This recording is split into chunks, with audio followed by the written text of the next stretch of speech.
Hey everyone. Welcome back to another video. This here is the first part of a story called, What If Naruto Was Raised by Kushina? Summary: when Kushina Uzumaki survives the Kyūbi attack, Naruto's life takes a very different path. Raised with guidance instead of isolation, he grows into something far beyond his canon self. As nations take notice and dangerous players start paying attention, mother and son become a constant pressure on the shinobi world. The legacy of the Uzumaki takes its shape. Is the world prepared? As always, huge thanks to all of my Patreons. Making these videos would be impossible without you guys' support, especially with all the restrictions YouTube places on my type of content. As always, the full story is already out over there for you guys, along with about 50 other different stories you can enjoy.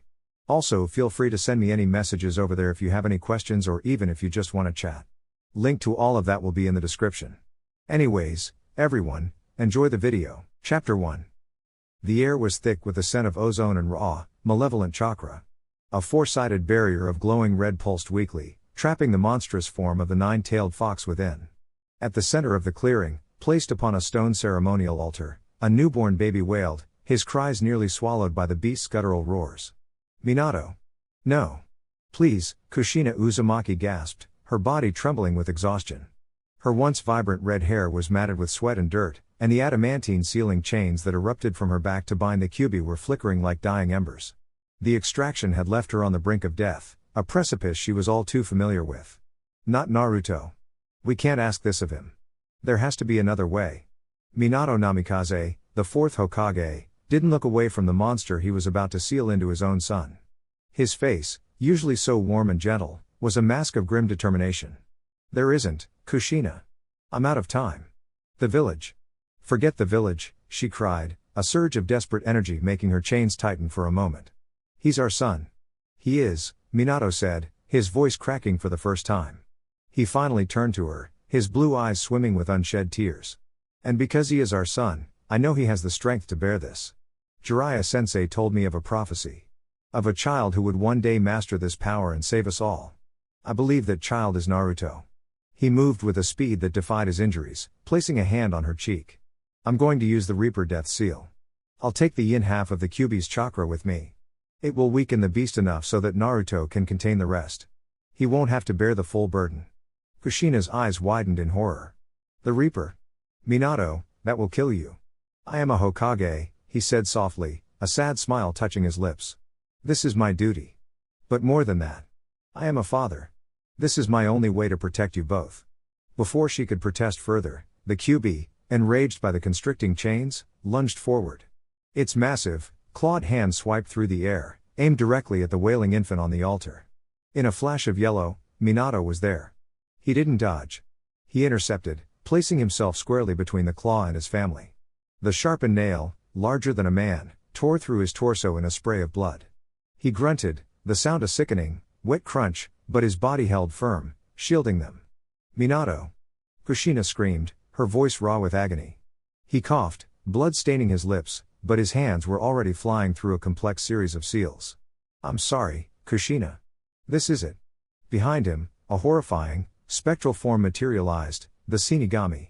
Its ghastly face stared down, and its ethereal arm plunged into Minato's soul. He gasped, his body convulsing, as the spectral arm shot out from his stomach, latching onto the roaring fox. Live, Kushina, he choked out, his eyes desperately seeking hers. Live. And raise our son. Teach him. Everything. How to be a good shinobi. And a good person.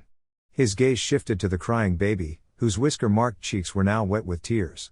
Naruto. Minato's voice was a whisper. Don't be a picky eater.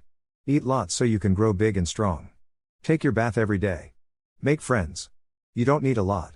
Just a few. Friends you can really, truly trust.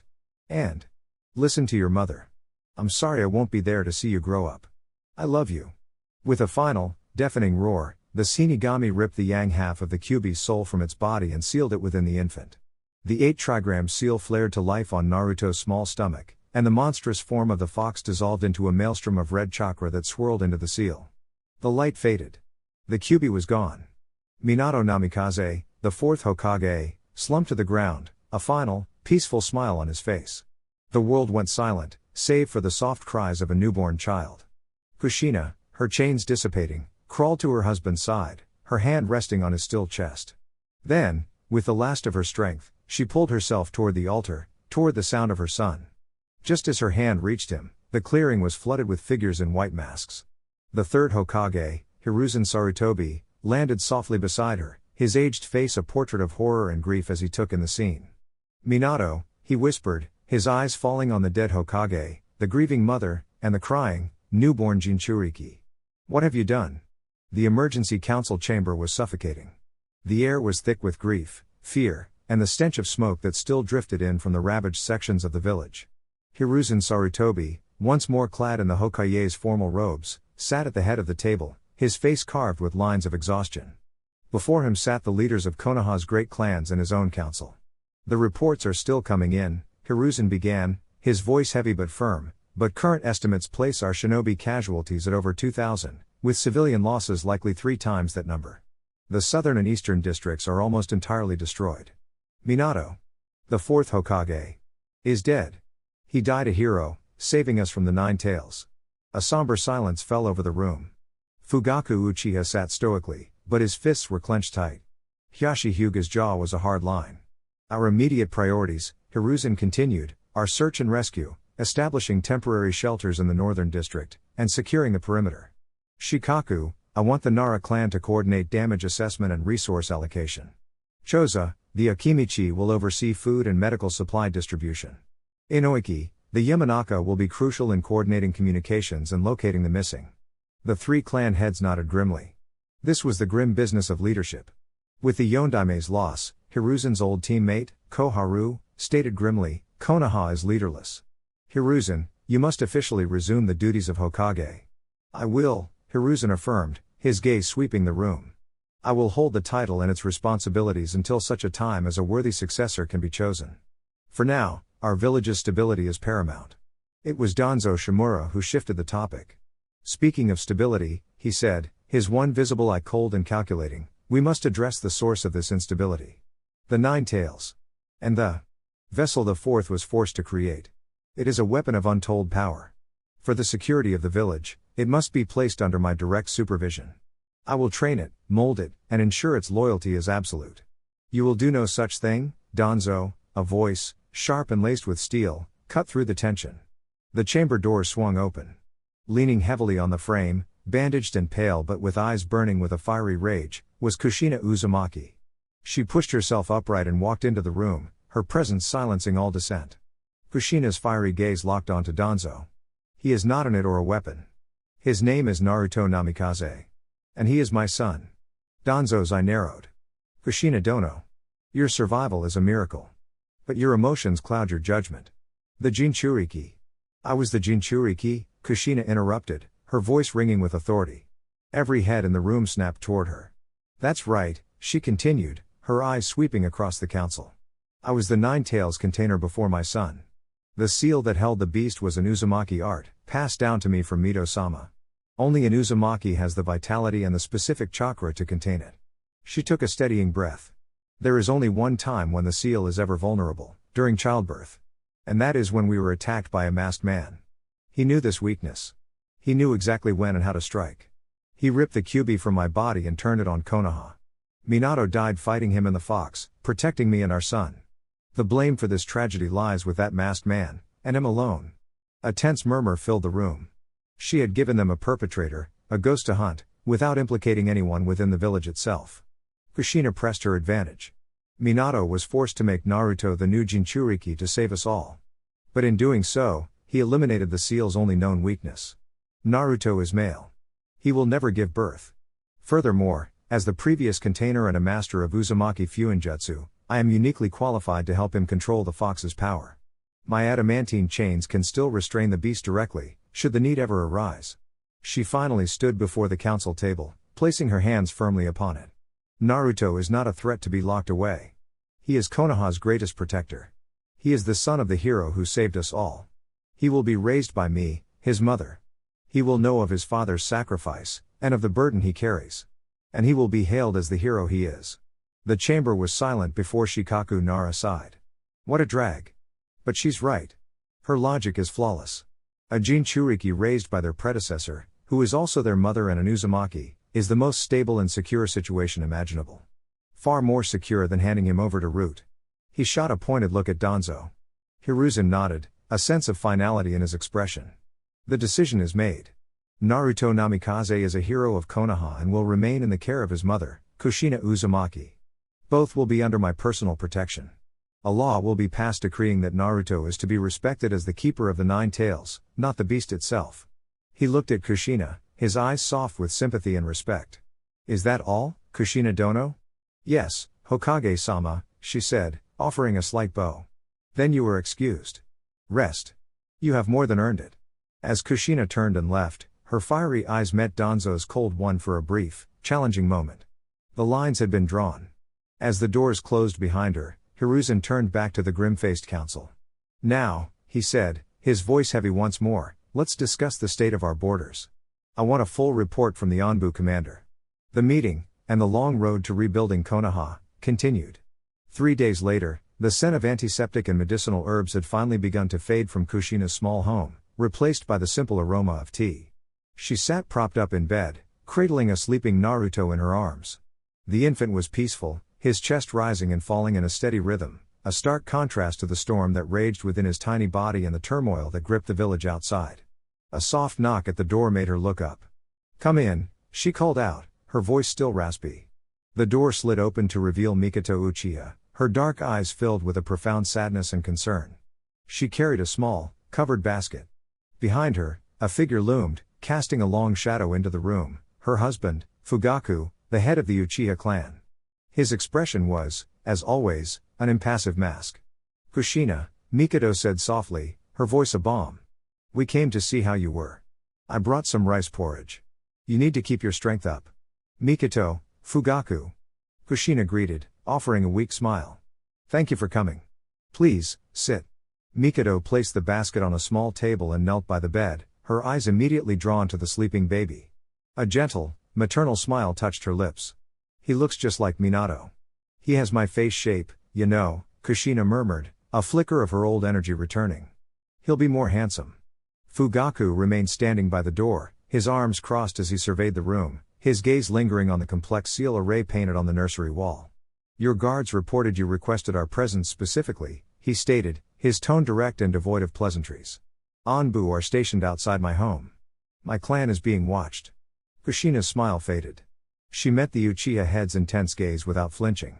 I asked you here because what I have to say could not be said in that council chamber. It is for your ears, and your ears alone. Mikoto looked from her husband to her friend, a knot of anxiety tightening in her stomach. Kushina adjusted Naruto in her arms, her knuckles white. Fugaku, at the council, I told the truth. A masked man attacked us. He's the reason Minato is dead and the Kyūbi was unleashed. She paused, taking a deep, shuddering breath. But I left out one crucial detail. A detail I couldn't risk Danzo or the elders getting their hands on. She locked eyes with Fugaku.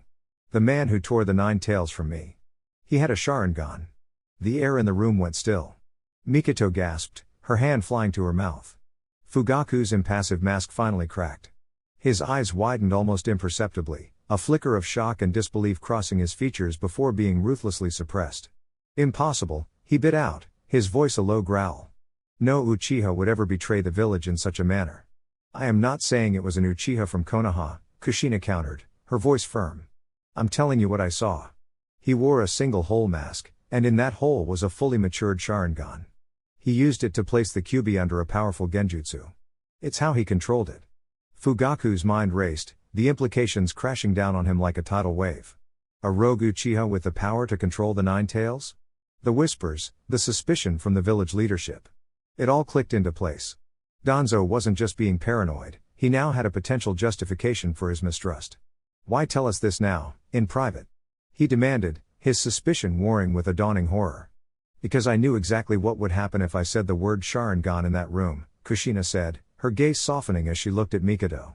Danzo and the elders would have used it as an excuse to quarantine your entire clan. They would have blamed you all for the actions of one man. Mikoto is my dearest friend. I would never put her, or your sons, through that. Fugaku stared at her, the pieces falling into place. This wasn't an accusation. It was a warning. And an act of profound trust. She was entrusting the Uchiha with a secret that could destroy them, trusting that they would help her find the truth. The village cannot know, Fugaku said, his voice grim. Not until we know who this man is. To the rest of the world, he is simply the masked man. The Uchiha clan will begin a covert investigation. We will find this traitor who has used our clan's power to harm our home. He gave a stiff, formal bow. You have my gratitude, Kushina-san. You have protected my clan from a great injustice this day. The Uchiha will not forget it. Mikoto knelt and gently placed a hand on Kushina's arm. Thank you, Kushina. Be safe. You too, Kushina whispered, pulling her sleeping son just a little closer. As the Uchiha couple left, a silent understanding passed between them. The world had changed. They now shared a dangerous secret, and in the shadows, a common enemy lurked, wearing a mask and the cursed eyes of their clan. 5 years had passed. 5 years of rebuilding, of healing, of a fragile peace held together by the memory of sacrifice. For Konoha, it was a slow recovery. For Naruto Namikaze, it was a lifetime. His world was the warm, loving embrace of his mother, the taste of her ramen, and the endless stories she told of his father, the hero.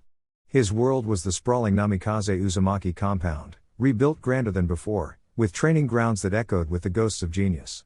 No, Sochi, Kushina said, her voice a gentle corrective.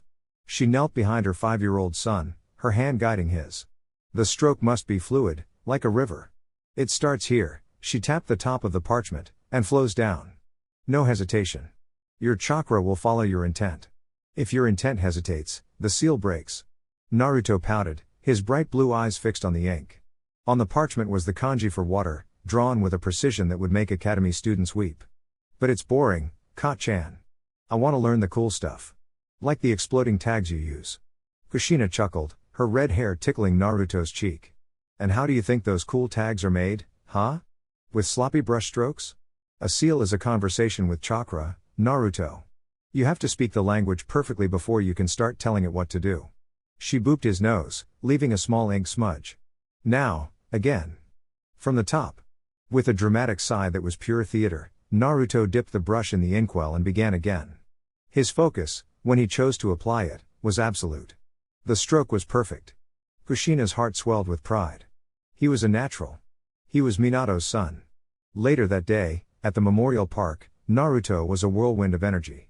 The villagers no longer saw him with fear, but with a mixture of awe and sympathetic affection. He was the Yondame's legacy, Kushina's miracle, the boy who held the village's terrible burden. They saw a child, not a monster. Hey! Wanna play shinobi? A loud voice called out. Kiba Inuzuka, with a tiny Akamaru yipping in his jacket, bounced on the balls of his feet. Naruto grinned. Sure. But I get to be the Hokage. No way, that's the most boring part. Kiba shot back. Being Hokage is the best part, you just don't get it, Naruto retorted with a confident smirk. A lazy voice drifted over from the shade of a large oak tree. What a drag. Arguing is too troublesome. Shikamaru Nara was lying on his back, watching the clouds. Beside him, Choji Akimichi was carefully unwrapping a bag of potato chips. Naruto's right, Choji said between crunches. The Hokage gives the missions. That's the most important job. Naruto beamed and ran over to them, flopping down in the grass. See? Choji gets it. Shika, you can be my advisor. Shikamaru opened one eye. Too much responsibility. I'll be the cloud you consult for strategic naps. Naruto laughed, a bright, genuine sound that made the adults nearby smile. He spent the afternoon with his friends, their dynamic easy and natural. Spotting Sasuke Uchiha practicing his shuriken throwing at a distant log, Naruto bounded over with a wide grin. Hey, Sasuke. Wanna come play with us? Sasuke flinched, almost dropping a shuriken. He shot Naruto a glare, trying to muster up his usual aloofness. HN. I'm training. Don't bother me. Alright, suit yourself. We'll be over here if you change your mind, buddy, Naruto yelled back with a cheerful wave, completely undeterred. Sasuke watched him go, a small, frustrated sigh escaping his lips. To Naruto, he wasn't a rival, he was just another friend. That evening, Kushina led Naruto to a secluded training ground behind their home. The sun was setting, casting long shadows across the neatly raked dirt. In the center of the clearing was a single wooden post, scarred with countless cuts. Kushina presented him with a buken, a wooden training sword perfectly sized for his small hands. Calligraphy teaches you precision, she said, her tone shifting from motherly to that of a sensei. It is the foundation of Fuinjutsu. But you are a namikaze as much as you are an Uzumaki. And the namikaze path is the path of the blade. Naruto's eyes went wide, his hands gripping the wooden sword with reverence. Your father was the fastest shinobi Konoha had ever seen, Kushina continued, her voice soft with memory. But his speed was useless without the skill to back it up. He was also a master of kenjutsu. I am a master of kenjutsu. And you will be too. She stood before him, her fiery red hair like a banner in the twilight. Your training begins now, Naruto. It will be hard. It will be painful. I will not go easy on you. Do you understand? Naruto looked from the bokken to his mother's determined face. He saw the strength there, the love, the expectation. He wasn't just learning to fight. He was learning to protect, to live up to the legacy left for him. He nodded, a fierce grin spreading across his face. I get it, Ka-chan. Bring it on. The next year of Naruto's life was defined by the relentless thwack of wood against wood, the burning in his muscles, and the salty taste of his own sweat. Kushina was true to her word. She did not go easy on him. Her style of kenjutsu was nothing like the precise, formal katas taught in the academy. It was a whirlwind of aggressive, overwhelming force. It was the Uzumaki style, a torrent of powerful, chain-like strikes meant to shatter an opponent's guard and will simultaneously. Again. She would command, her own buken a blur as she effortlessly parried Naruto's clumsy swing, the impact jarring his arms to the shoulder. Your footwork is sloppy. You're thinking about the swing, but the power comes from the ground up. Be a whirlpool, Sochi. Draw them in and crush them. Day after day, they trained. Naruto's hands blistered, then calloused. His body ached in ways he didn't know were possible. There were times, in the dead of night, when he would limp to his bed, tears of frustration silently streaking his face. But every morning, without fail, he was back in the training yard at dawn, bokken in hand, a look of fierce determination in his blue eyes. He learned. He absorbed every lesson like a sponge. Kushina saw Minato's genius in the way he could analyze and replicate a move after seeing it only once. She saw her own Uzumaki tenacity in the way he refused to stay down, no matter how many times she knocked him over. She also saw the Kyūbi's influence. A bruise that should have lasted a week was gone in 2 days. The stamina that allowed him to train for 10 hours straight was far beyond that of a normal 6-year-old. One sweltering afternoon, after a particularly grueling sparring session, Naruto lay flat on his back, panting and staring at the sky. How do you do it, Ka-chan? He gasped. You don't even look tired. Kushina knelt beside him, offering a canteen of water. Her own breathing was perfectly even. Part of it is experience. The other part. She tapped her stomach. Is the Uzumaki life force. It's strong. Yours is even stronger. Naruto sat up, taking a long drink. Because of him? He asked, his voice quiet.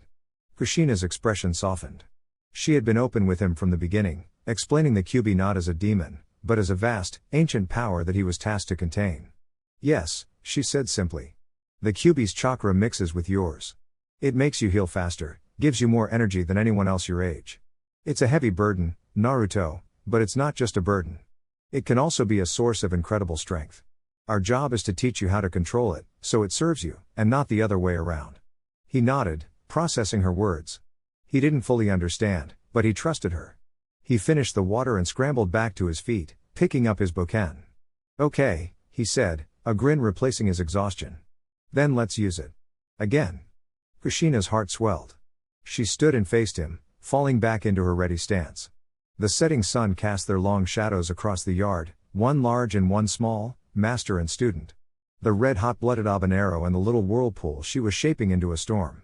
2 years later, on a bright, crisp morning, Naruto stood before the Konoha Ninja Academy, dressed in a simple dark blue shirt and black pants. He was 8 years old, and today was his first day.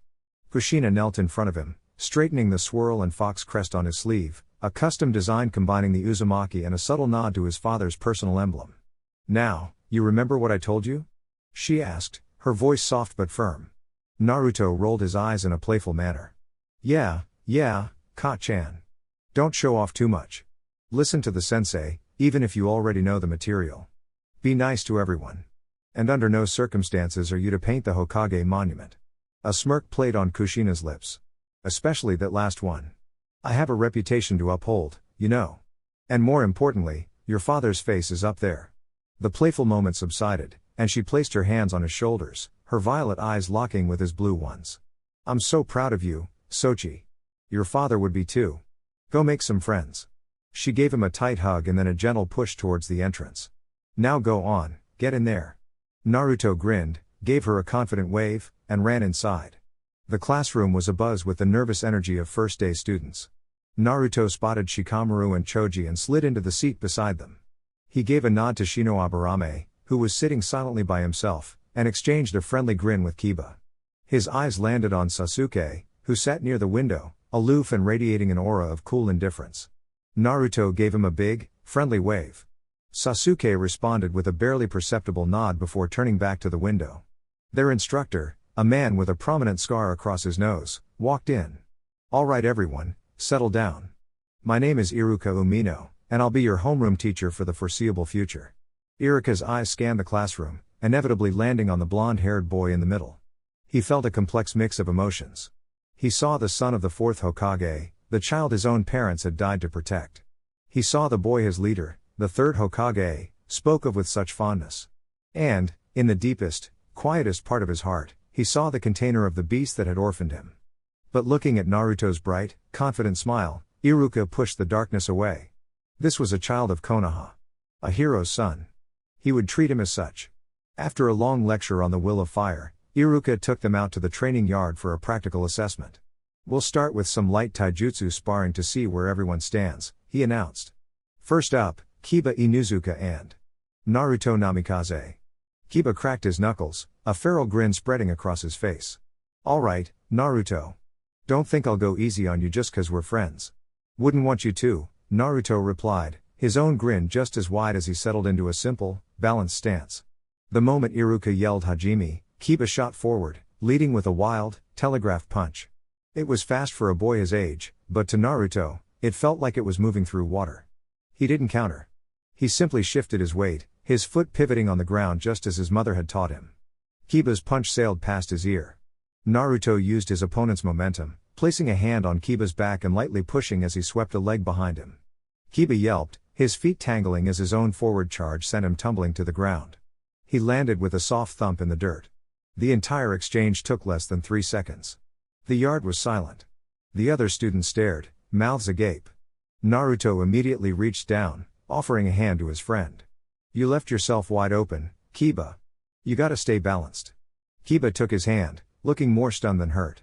How? I didn't even see you move. From the sidelines, Sasuke watched with narrowed eyes. It wasn't a fluke. The sloppy brawling of the other kids was just noise. What Naruto did was different. It was precise.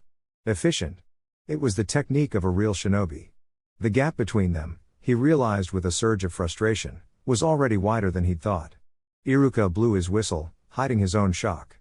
He had expected the Hokage's son to be good. He hadn't expected him to be that clean. Winner, Naruto Namikaze, he announced, a newfound respect in his voice. The whispers that followed Naruto back to the line were a mix of awe and disbelief. He just smiled, giving a reassuring pat to Kiba's shoulder as if it were nothing. To him, it was. It was just a simple application of his mother's most basic lessons. Iruka stared at Naruto, his mind recalibrating. The boy's economy of motion, his perfect balance, the way he used his opponent's own energy against him. That wasn't academy-level taijutsu. That was the foundation of a jonin skill. He needed to see more. Alright, next match, Iruka announced, his eyes scanning the crowd of students before landing on the one boy who hadn't looked away. Sasuke Uchiha. You're up. A murmur went through the students. The Uchiha prodigy. Everyone knew who he was. Who's your opponent, sensei? A student asked. Iruka's gaze settled back on Naruto. You're up again, Naruto. This time, the murmur was louder. Back-to-back matches? Against the two students who were considered the top prospects? Sasuke walked to the center of the ring, his dark eyes burning with an intensity that made the other children flinch. He gave Naruto a long, searching look. This wasn't a game. This was a measure. He needed to know. Ready, boys? Iruka asked, receiving 2 sharp nods. Hajime. Sasuke didn't rush in wildly like Kiba. He moved with the fluid, practiced grace of the Uchiha's interceptor fist style, a taijutsu focused on precise strikes to disable an opponent. He tested Naruto with a series of quick, snapping kicks aimed at his legs and torso.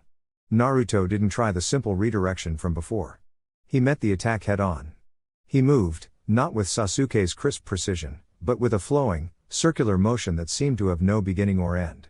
He deflected each kick with his forearms and shins, the thud of the impacts echoing across the silent yard. He wasn't just blocking, he was absorbing the force, turning Sasuke's rhythm into his own. Sasuke's eyes widened slightly. It felt like striking a current of water. His attacks were turned aside with minimal effort, disrupting his flow. He disengaged, leaping back to create distance. "You're good," Sasuke stated, his voice a low, serious monotone. It was the first time he had ever directly acknowledged Naruto's skill. "You too," Naruto replied, his grin never wavering as he settled back into his stance. "You're way better than Kiba." The casual compliment, meant to be friendly, only stoked Sasuke's competitive fire. He surged forward again, this time adding punches to his assault. A jab, a cross, a low sweep. It was the full Academy kata, performed flawlessly. But Naruto had been sparring with a Jonin-level master for 3 years. The Academy kata was something he had mastered and moved beyond before he was 7. He flowed around Sasuke's attack, his movements becoming more aggressive. He saw an opening, a brief, fractional pause as Sasuke shifted his weight for a spinning kick. In that instant, Naruto was inside his guard. He didn't strike. He simply placed his palm flat against Sasuke's chest and pushed. It wasn't a chakra-infused blow. It was pure, perfectly applied mechanics. All the forward momentum Sasuke had built up was instantly reversed. The Uchiha found himself stumbling backward, his feet tripping over each other as he fought to regain his balance. He landed in the dirt with a grunt of surprise, looking up at Naruto, who hadn't even broken a sweat. Naruto held out his hand, the same friendly gesture he'd offered Kiba. "That was a fun one. Your form is awesome." Sasuke stared at the offered hand, then at Naruto's smiling face. There was no mockery in it, no arrogance. Just genuine, friendly sportsmanship. And that, somehow, was worse. Sasuke slapped the hand away and got to his feet on his own, brushing the dust from his shorts. He didn't say a word. He just walked back to the sidelines, his fists clenched so tightly his knuckles were white. It wasn't a defeat he could blame on a fluke. It was a clear, undeniable difference in skill. And for Sasuke Uchiha, that was the most infuriating thing in the world. Iruka watched the whole exchange, a slow smile spreading across his face. He looked at Naruto, then at the fiercely determined Sasuke. Rivalries, he knew, were the forge that sharpened the finest blades of the leaf. And he had a feeling he was looking at 2 of the sharpest blades a generation had ever seen. The rest of the Academy's first day passed in a blur of standard lectures. Iruka explained the basics of chakra, the history of the village, and the importance of the will of fire. Through it all, a subtle shift had occurred in the classroom's atmosphere. Naruto was no longer just the 4th Hokage's son, he was a benchmark. The other students stole glances at him, a mixture of respect and intimidation in their eyes.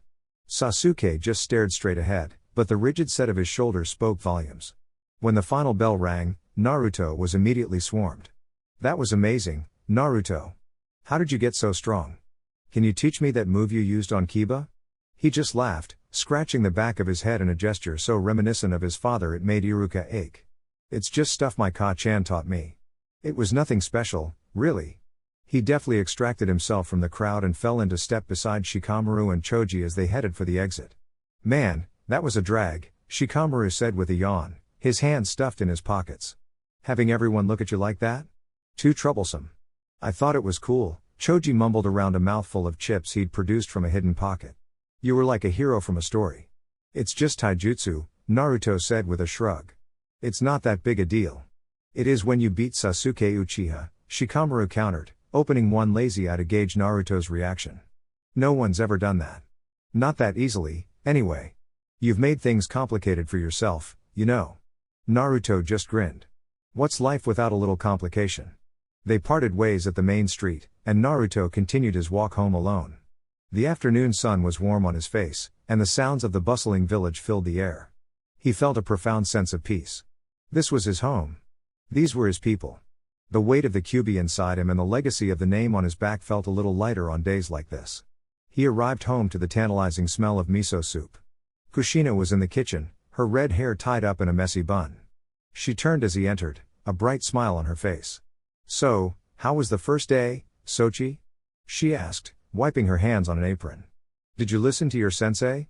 Did you make some new friends?" "It was great," Naruto said, dropping his bag by the door. "Iruka sensei is cool. And yeah, I hung out with Shika and Choji. He paused, a thoughtful look on his face. We did some sparring. Kushina raised an eyebrow, a smirk playing on her lips. Oh? And how did that go? Well, Naruto began, trying to sound casual, I didn't show off too much. Just a little. I beat Kiba, and then I beat Sasuke. Kushina stopped stirring the soup. She turned to face him fully, her expression unreadable. Naruto suddenly felt a pang of nervousness. Had he done something wrong? How did you beat them? She asked, her voice even. I just used what you taught me. For Kiba, I used his momentum to trip him. For Sasuke, I just deflected his attacks until I saw an opening and pushed him over. I didn't even hit them. Kushina was silent for a long moment. She walked over and knelt in front of him, taking his small hands in hers. Naruto, she said, her violet eyes serious. It's good that you are strong. But true strength isn't about how easily you can win a fight. It's about knowing when to fight, and why. Today, you showed your classmates your skill. But what you must show them every day is your character. Be humble. Be kind. Lift your friends up, don't just stand above them. Naruto met her gaze, absorbing the weight of her words. He understood. It wasn't just about being a powerful shinobi. It was about being a good person. He nodded slowly. I get it, Ka-chan. Her serious expression melted away, replaced by a warm, proud smile. She pulled him into a fierce hug. I know you do. You have your father's heart, and my fire. There's nothing you can't do. She released him and booped his nose. Now, go wash up. Dinner's almost ready. And you can tell me all about this Sasuke Uchiha. Sounds like he might actually give you a workout one of these days. Months bled into a year at the academy. The initial shock of Naruto's prowess settled into an accepted fact among his peers. He was, as Shikamaru had put it, on a different level. Yet, true to his mother's advice, Naruto never lorded it over anyone. He was a patient partner in sparring, a helpful classmate, and the first to suggest a group trip to Ichiraku Ramen after a long day. He was just Naruto. Sasuke, however, never let himself forget the gap. Every easy victory for Naruto in the training yard was a new fire lit under him. He trained relentlessly, pushing himself to the brink every day after class, his father's praise a rare and coveted prize he chased with single-minded focus. He was closing the distance, he told himself. He had to be. Today, the classroom buzzed with a different kind of energy. Iruka stood at the front, a scroll held in his hands. All right, class, settle down, he announced, a rare smile on his face. Up until now, we have focused on the fundamentals, history, theory, and basic taijutsu. But today, you will learn your first true ninjutsu. He unrolled the scroll, revealing the diagram for the 3 basic academy jutsu. He pointed to the first one. The clone jutsu. The Bunshin no jutsu. It is a technique that creates an intangible illusion of yourself to distract the enemy. It requires precise chakra control. Now, watch me closely. Iruka formed the 3 hand seals, ram, snake, tiger, and with a soft poof, a perfect, shimmering replica of himself appeared by his side. It was flawless, but transparent. An illusion. One by one, the students tried. Most produced nothing but a puff of smoke. Sakura, with her excellent control, managed a pale, wavering clone that quickly dissipated, earning a nod of approval from Iruka. Then it was Sasuke's turn. He formed the seals with crisp, Uchiha precision. His first attempt resulted in a weak, pathetic-looking clone that collapsed into smoke. His brow furrowed in frustration. He took a deep breath, recalibrated, and tried again. This time, a solid, if still illusory, clone stood beside him. Excellent, Sasuke. Iruka praised. A textbook example. Sasuke gave a short, sharp nod, his eyes flicking over to Naruto, a silent challenge in his gaze. All right, Naruto, you're last, Iruka said, curious to see how the prodigy would handle a technique based on finesse rather than power. Naruto stood, cracking his neck. He'd practiced this with his mother, but only the theory. He knew the seals. He knew the principle. He brought his hands together, flowing through the seals just as Iruka had shown. He gathered his chakra, aiming for the small, precise amount the jutsu required. But for Naruto, gathering a small amount of chakra was like trying to scoop a single cup of water from the middle of an ocean. His control, honed by Kushina, was good, but the sheer volume of his reserves was on a completely different scale. He pushed what felt like a tiny stream into the jutsu. The result was not a soft poof. It was a room-shaking whoomph. In an instant, the classroom was packed wall-to-wall with clones. Not the intangible, see-through illusions the other students were aiming for, but dozens upon dozens of solid, vibrant, utterly real-looking Narutos. One was leaning against Iruka's desk, another was sitting in Hinata's lap, and a third was picking Choji's chips out of his bag. The room was chaos. Dead silence fell. Every student, and Iruka himself, stared with wide, disbelieving eyes. Naruto looked around at the sea of his own face, a look of genuine confusion on his. He scratched the back of his head. I think I put too much in, Iruka-sensei, he said, his voice echoing from 50 different mouths at once. Is this a fail? Iruka's mouth opened and closed like a fish. He had never, in all his years, seen anything like it. This wasn't even the clone jutsu anymore. It was something else entirely. It was raw, unrefined power-given form. Under his desk, Sasuke's hands clenched into fists so tight his knuckles turned white. He had worked for weeks to create one perfect illusion. And Naruto, by accident, had just filled a room with perfect copies of himself. The gap hadn't closed. It had just become a canyon. The 50-odd Naruto clones vanished in simultaneous puffs of smoke, leaving behind a classroom thick with the smell of ozone and bewildered silence. Iruka, looking pale, clapped his hands together with a sound that seemed too loud in the quiet room. That's enough ninjutsu practice for one day, he managed to say, his voice a little strained. Class dismissed. The students, still wide-eyed, scrambled to gather their things, chattering in hushed, excited tones. Sasuke was one of the first to leave, a storm of conflicted emotions brewing behind his dark eyes as he shot one last, unreadable look at Naruto. Naruto himself just looked embarrassed. He walked home with Shikamaru and Choji, trying to deflect their awestruck questions. It was a mistake, Naruto insisted for the 10th time. I just pushed too much chakra. I failed the jutsu. If that was a failure, I'd hate to see you succeed, Shikamaru drawled, shaking his head. It's too troublesome to even think about. When Naruto arrived home, Kushina was waiting for him, having just returned from a mission brief with the Hokage. She saw his downcast expression and immediately knelt to meet his gaze. What's wrong, Sochi? You look like you failed a test. I did, Naruto mumbled, kicking at a loose stone on the path. We learned the clone jutsu today. I messed it up completely. I think Iruka-sensei is mad at me. Kushina tilted her head. Messed it up how? I made too many clones. Like, a lot. And they weren't see-through, they were solid. One of them stole Choji's chips. Kushina froze. Every bit of color drained from her face. Her mind, the mind of an elite Jonin and Fuinjutsu master, instantly processed the information.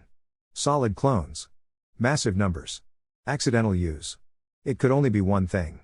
Naruto, she said, her voice deadly serious, grabbing his shoulders gently. Show me. Show me the hand seals you used. Confused by her intensity, Naruto complied, forming the ram, snake, and tiger seals. It's just these three, but when I... Don't, Kushina cut him off, her mind racing. That wasn't the seal for the shadow clone jutsu. It was the standard academy version. Which meant, he hadn't just used too much chakra. He had instinctively and unconsciously performed a different, far more advanced jutsu. A forbidden one. Ka-chan? Naruto asked, starting to get worried. She pulled him into a hug, burying her face in his blonde hair. Her heart was hammering against her ribs. This changed everything. In the original timeline, Minato would have had to figure this out alone, maybe leave notes. But she was here. She understood the intricacies of Jinchuriki chakra. You didn't fail, Sochi, she whispered, her voice thick with a mixture of terror and overwhelming pride. You didn't perform the clone jutsu. You performed the shadow clone jutsu. It's a kinjutsu, a forbidden technique, locked away because it's too dangerous for most shinobi. She pulled back, looking him in the eyes. The normal clone is an illusion. A trick. But the shadow clone. It's a solid copy of you. It can think, it can fight, and everything it learns, everything it experiences. You learn when it disperses. Naruto's eyes widened in understanding. So, that's why they felt real? Yes. She stood up, a new, steely resolve in her eyes. The academy curriculum is no longer sufficient. Your path is going to be different. Meanwhile, in the Hokage's office, Hiruzen Sarutobi took a long drag from his pipe as Iruka finished his frantic report. He wasn't shocked. He wasn't even entirely surprised. He simply looked at the crystal ball on his desk, a sad, knowing smile on his aged face. So, it has begun, the third Hokage murmured to himself. Minato's son. Kushina's child. Of course. He looked at Iruka, whose face was still a mask of confusion. Do not worry, Iruka. The boy is not in trouble. It seems his potential is simply greater than the academy was prepared for. Leave his development to his mother. There is no better teacher for him in this entire village. Back at the Namikaze compound, Kushina led Naruto to their private training ground. The sun was beginning to set, painting the sky in hues of orange and purple. The shadow clone jutsu is dangerous because it splits the user's chakra evenly among every clone, she explained, her sensei-like tone returning. For a normal ninja, making even 2 or 3 could be fatal. But you. She smiled, a fierce, proud expression on her face. You have the reserves of a cage and a walking chakra monster combined. For you, this isn't a forbidden technique. It's the ultimate training tool. She faced her son, the last light of day catching the fiery red of her hair. Starting tomorrow, your real training begins, she declared. We are going to master this jutsu. We will use it to learn everything, faster and better than anyone has ever done before. The world is dangerous, Naruto. The man who attacked us on the night you were born is still out there. I will not let you face that world unprepared. Naruto stared at his mother, not with fear, but with a burgeoning excitement. This wasn't a burden. It was a challenge. And with his mother by his side, he knew it was one he could meet. The morning after Kushina's declaration, the Namikaze compound was a hive of quiet, purposeful activity. Naruto, buzzing with excitement, practiced the shadow clone jutsu under his mother's watchful eye. He was getting better at controlling the number, managing to create a single, perfect clone on his 5th try. Good, Kushina praised, a thoughtful look on her face. Keep practicing that control. But our plans have changed slightly. What do you mean? Naruto asked, his clone dispersing in a puff of smoke. Your real training will not happen here, she said, her expression turning serious. Not at first. There is something you need to see. Something you need to understand about who you are, and the power you hold. We're going on a trip. An hour later, Kushina stood before the 3rd Hokage, her arms crossed, her tone leaving no room for debate. I'm taking him to Uzushio, she stated simply. Hiruzen Sarutobi removed the pipe from his mouth, a plume of smoke curling towards the ceiling. He wasn't surprised. He had expected this, sooner or later. That is a long and dangerous journey, Kushina. The ruins are treacherous, and the waters around the island are still heavily patrolled by Kirigakura Anbu, even decades later. They are paranoid about anyone trying to reclaim the Uzumaki's power. I am aware of the risks, Kushina replied, her violet eyes glinting with resolve. But he needs to know. He needs to see it. After what happened yesterday. With the shadow clones. I realized he cannot be taught like a normal child. He needs to understand the depth of his Uzumaki blood, the legacy of the seals. There is no better place to do that than our ancestral home. Hiruzen nodded slowly, his gaze heavy with the weight of his own memories. The village will be safer with you gone, in a way. Danzo's interest in the boy has intensified since the Uchiha incident. Putting distance between them is wise, he sighed, reaching for a blank scroll. Very well. I will grant you an indefinite leave of absence for a specialized training mission. But what of the academy? He'll be well beyond the academy's curriculum by the time we return, Kushina said. Perhaps. But protocol must be observed, Hiruzen said, before turning to the Anbu guard in the corner. Summon Iruka Umino. A few minutes later, Iruka entered the office, his expression a mixture of nervousness and confusion. He bowed low. Hokage-sama, Kushina-sama. You wish to see me? At ease, Iruka, Hiruzen said kindly. I have summoned you to inform you of a change in one of your students' statuses. Naruto Namikaze will be taking an extended leave of absence from the academy, effective immediately. Iruka's eyes widened. Lord Hokage? Is something wrong? Did I? You have done nothing wrong, Iruka-sensei, Kushina interjected, her voice softer now. This is my decision. Naruto's development has accelerated. His training requires a more specialized approach that the academy cannot provide. I will be overseeing his education personally from now on. The image of the classroom filled with solid clones flashed through Iruka's mind. He suddenly understood. He wasn't losing a student, he was acknowledging that he'd had a shinobi in his class all along. I see, Iruka said, a new level of respect in his eyes as he looked at Kushina. I understand. I will adjust the class roster. He will still be required to take the Jinan graduation exam with his class when the time comes, Hiruzen added. But his path to that point will be his own. This information is classified. As far as the other students are concerned, Naruto is on a long-term family trip. Is that clear? Yes, Hokage-sama, Iruka said with a firm nod. Back home, Kushina unsealed a large travel pack, her own crimson-red shinobi flak jacket placed neatly on top. She looked at her son, who was watching her with wide, curious eyes.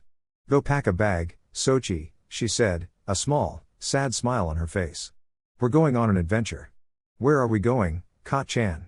He asked, his voice filled with childlike wonder. Kushina knelt down and placed her hands on his shoulders. We're going to see where I grew up. Where our family, the Uzumaki clan, built their home. She took a deep breath. We're going to the land of whirlpools. The sun had barely begun to climb over the Hokage monument, painting the sky in soft shades of pink and orange. At the main gate of Konoha, the usual morning bustle of merchants and missions was absent. The air was still, respectful. Hiruzen Sarutobi stood waiting, his formal robes billowing slightly in the breeze. He wasn't there as the Hokage, but as a grandfather figure seeing his family off on a long journey. Naruto, a large pack strapped to his back that looked almost as big as he was, practically vibrated with anticipation.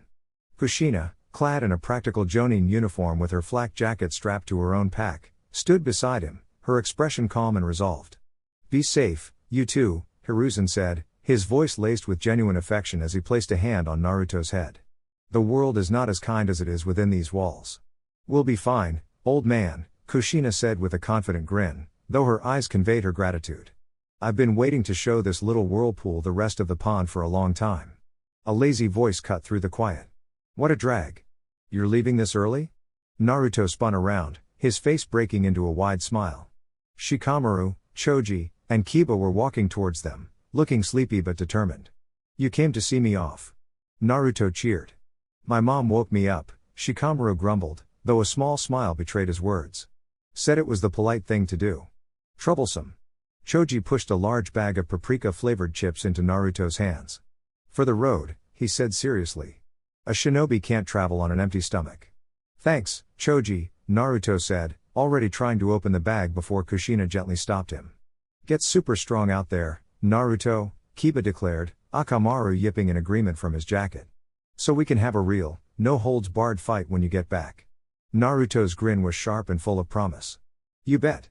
He looked around, a brief, almost imperceptible flicker of disappointment in his eyes. He'd hoped Sasuke might show up. Miles away, perched on the high wall of the Uchiha district, Sasuke Uchiha watched the tiny figures at the gate. He had woken before dawn, an inexplicable urge pulling him from his bed. He watched Naruto laughing with his friends, saw the easy affection between him and his mother, and felt a familiar, bitter pang in his chest.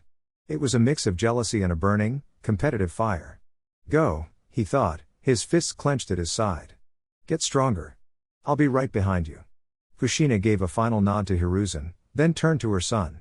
Ready, Sochi? Ready. With a final wave to their friends, mother and son walked out of the great gates of Konoha, their shadows stretching long behind them in the morning light. Once the village was out of sight, the playful atmosphere vanished, replaced by a focused silence.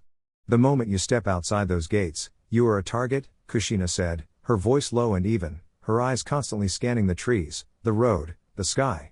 You are Naruto Namikaze, son of the Yellow Flash. You are an Uzumaki, a clan both feared and coveted for our Fuinjutsu. And you are a Jinchuriki. Any one of those things is enough to make someone want you dead or captured. You have all three.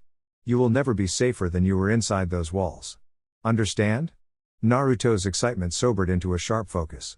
He nodded, his own eyes beginning to mimic his mother's, darting from shadow to shadow. I understand. Good, she said. Lesson 1, Situational Awareness. I want you to tell me everything you sense. Use all 5 of your senses.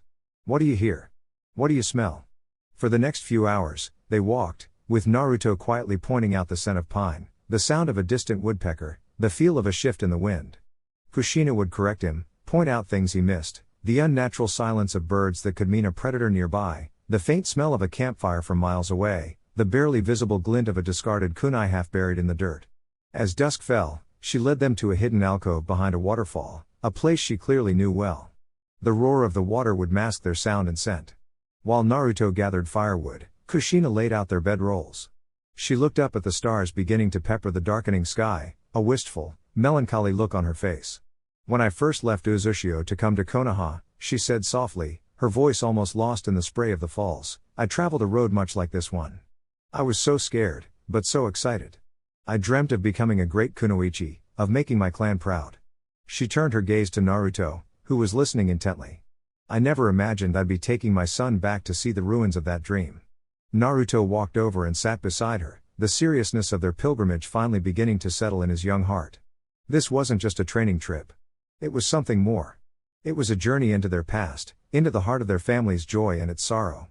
The fire crackled, spitting embers that danced like tiny orange sprites into the misty air of the waterfall alcove. The sound was a comforting counterpoint to the thunderous roar of the water just beyond their shelter. Naruto poked the flames with a stick, his young face illuminated by the flickering light, his expression thoughtful. "What was it like, Ka-chan?" he asked, his voice quiet. "Uzushio." Kushina looked up from the ration bar she was eating. She smiled, but it was a sad, distant expression. "It was the loudest, most chaotic, most wonderful place in the world," she began, her eyes unfocusing as she drifted back in time. "And so much red hair. You'd have stuck out like a dandelion in a field of poppies, you know." Naruto grinned at the thought. "Was it big? Like Konoha?" "Bigger, in its own way. Maybe not in land, but in spirit," she said. The village itself was built on an island, surrounded by massive, naturally occurring whirlpools. No enemy ship could get near us without being torn to pieces. Our Fuinjutsu did the rest. We had barrier seals layered so thick around the island that it would take a whole cage and their army a month just to break the first one. "So you were safe?" Naruto stated, a hint of confusion in his tone. "Then. Why isn't it there anymore?" The smile faded completely from Kushina's face. The firelight cast dark shadows across her features, making her look older, wearier. "Because we were too powerful, Sochi. And other people grew afraid of that power." She leaned forward, her violet eyes intense. "Think about it. The Uzumaki were masters of the sealing arts. An army of shinobi is a threat, yes. But an army of Uzumaki? We could seal away a person's chakra. We could seal away a tailed beast. We could seal an entire army inside a barrier they could never hope to break. That kind of power doesn't make you friends. It makes you a target." "So they attacked us?" Naruto asked, his knuckles white on the stick he was holding. "They did," Kushina confirmed, her voice a low, bitter murmur. "Kiri, Kumo, and Iwa. They all saw us as a threat to the balance of power. They set aside their own wars for one single purpose, to wipe the Uzumaki off the map before we became too strong to stop. They sent everything they had at us, all at once. We were outnumbered 10-1. A grim, proud smile touched Kushina's lips. "But we were Uzumaki. They broke themselves on our shores. They destroyed our home, Sochi, but we crippled them. When the fighting was over, their armies were left in ruins. Kumo, Kiri, Iwa. They each lost between 60 and 75% of their total forces in that one siege." A heavy silence fell between them, broken only by the fire and the waterfall. Did Konoha help?" Naruto finally asked, the question barely a whisper. Kushina let out a long, slow breath. "Konoha was our closest ally. Our family. A great kinswoman of ours, Mito-sama, was the wife of the first Hokage. But the attack was too sudden, too fast. By the time word reached them, it was already over. Our home was gone. But the sacrifice of our clan. It gave Konoha a grim advantage. It all happened during the Third Great Shinobi War. Kumo called for a ceasefire, you see. A complete ploy. They used the lull in the fighting to convince Iwa and Kiri to join them in diverting all their forces to one single target, us. They wanted to wipe us off the board for good. They succeeded, but it cost them the war. When the ceasefire ended and the fighting with Konoha resumed, your father faced armies that were crippled. The reason Konoha could win, the reason your Tosan became a legend, was because the forces he fought were still hollowed out from the beating they took on our shores. Our destruction led directly to Konoha's victory." She reached out and ruffled his blonde hair, her touch gentle. "They didn't attack us out of hatred, Naruto. They attacked us out of fear. That's a lesson you need to learn. The world is full of people who will fear you for the power you hold. They won't see you. They'll only see your name, your clan, and the beast sealed inside you." She stood up, her mood shifting from somber to instructive. "Which is why you need to be able to see them first." "Huh? The first thing every Uzumaki child learns, long before we can even hold a brush, is how to feel," she said. "We have a natural sensitivity to chakra. It's in our blood. It's what makes us such good seal masters. And such good sensors. Close your eyes." Naruto did as he was told. "Now, breathe," she instructed. "Don't just listen with your ears. Listen with your skin." With your chakra. Push a little bit of it out, just a tiny amount, and feel what's around you. Feel the water crashing down. Feel the fire burning. Feel the life in the trees, in the insects in the grass. Naruto concentrated, his brow furrowed. At first, there was nothing but darkness. Then, slowly, as he focused on the strange, warm feeling in his stomach, new sensations began to emerge. It wasn't a picture, but a feeling. He could feel the cold, immense presence of the waterfall. He could feel the small, flickering warmth of the fire. And beyond that, he could feel a steady, warm presence right in front of him. His mother. "I can feel you," he whispered, his eyes still closed. "You're warm." Kushina's smile was full of pride. "Good. That's your first step. From now on, every night, this is your training. We'll expand your senses until you can feel every rabbit, every bird, every shinobi for a mile in every direction." An Uzumaki is never caught by surprise. They arrived at the coast 3 days later. The air grew thick with salt and the roar of the ocean. From a high cliff, Kushina pointed towards a smudge on the horizon, an island shrouded in a perpetual, swirling mist. "There it is," she said, her voice a mixture of reverence and sorrow. Uzushio Gakur. As their small, chartered boat drew closer, the source of the island's defense became terrifyingly clear. The sea around Uzushio was a churning cauldron of massive, interlocking whirlpools, a natural barrier that would tear any normal vessel to shreds. Naruto watched, wide-eyed, as Kushina expertly guided the boat, her hand glowing with a faint blue chakra as she manipulated the currents, navigating a specific, invisible path through the maelstrom. The moment they passed through the barrier of whirlpools, the world went eerily silent. The roar of the ocean was replaced by a dead calm. The island that rose before them was a skeleton. Great stone buildings, once proud and imposing, were now crumbling husks, overgrown with vines and moss. Streets were buried under rubble and the slow, relentless march of nature. The wind whispered through shattered archways and broken walls, carrying with it a profound sense of loss. Naruto stepped off the boat onto a cracked stone dock, his boots crunching on loose gravel. "It's so quiet," he whispered, the boisterous energy that usually radiated from him completely subdued. "It used to be the noisiest place in the world, Sochi," Kushina said softly, stepping up beside him.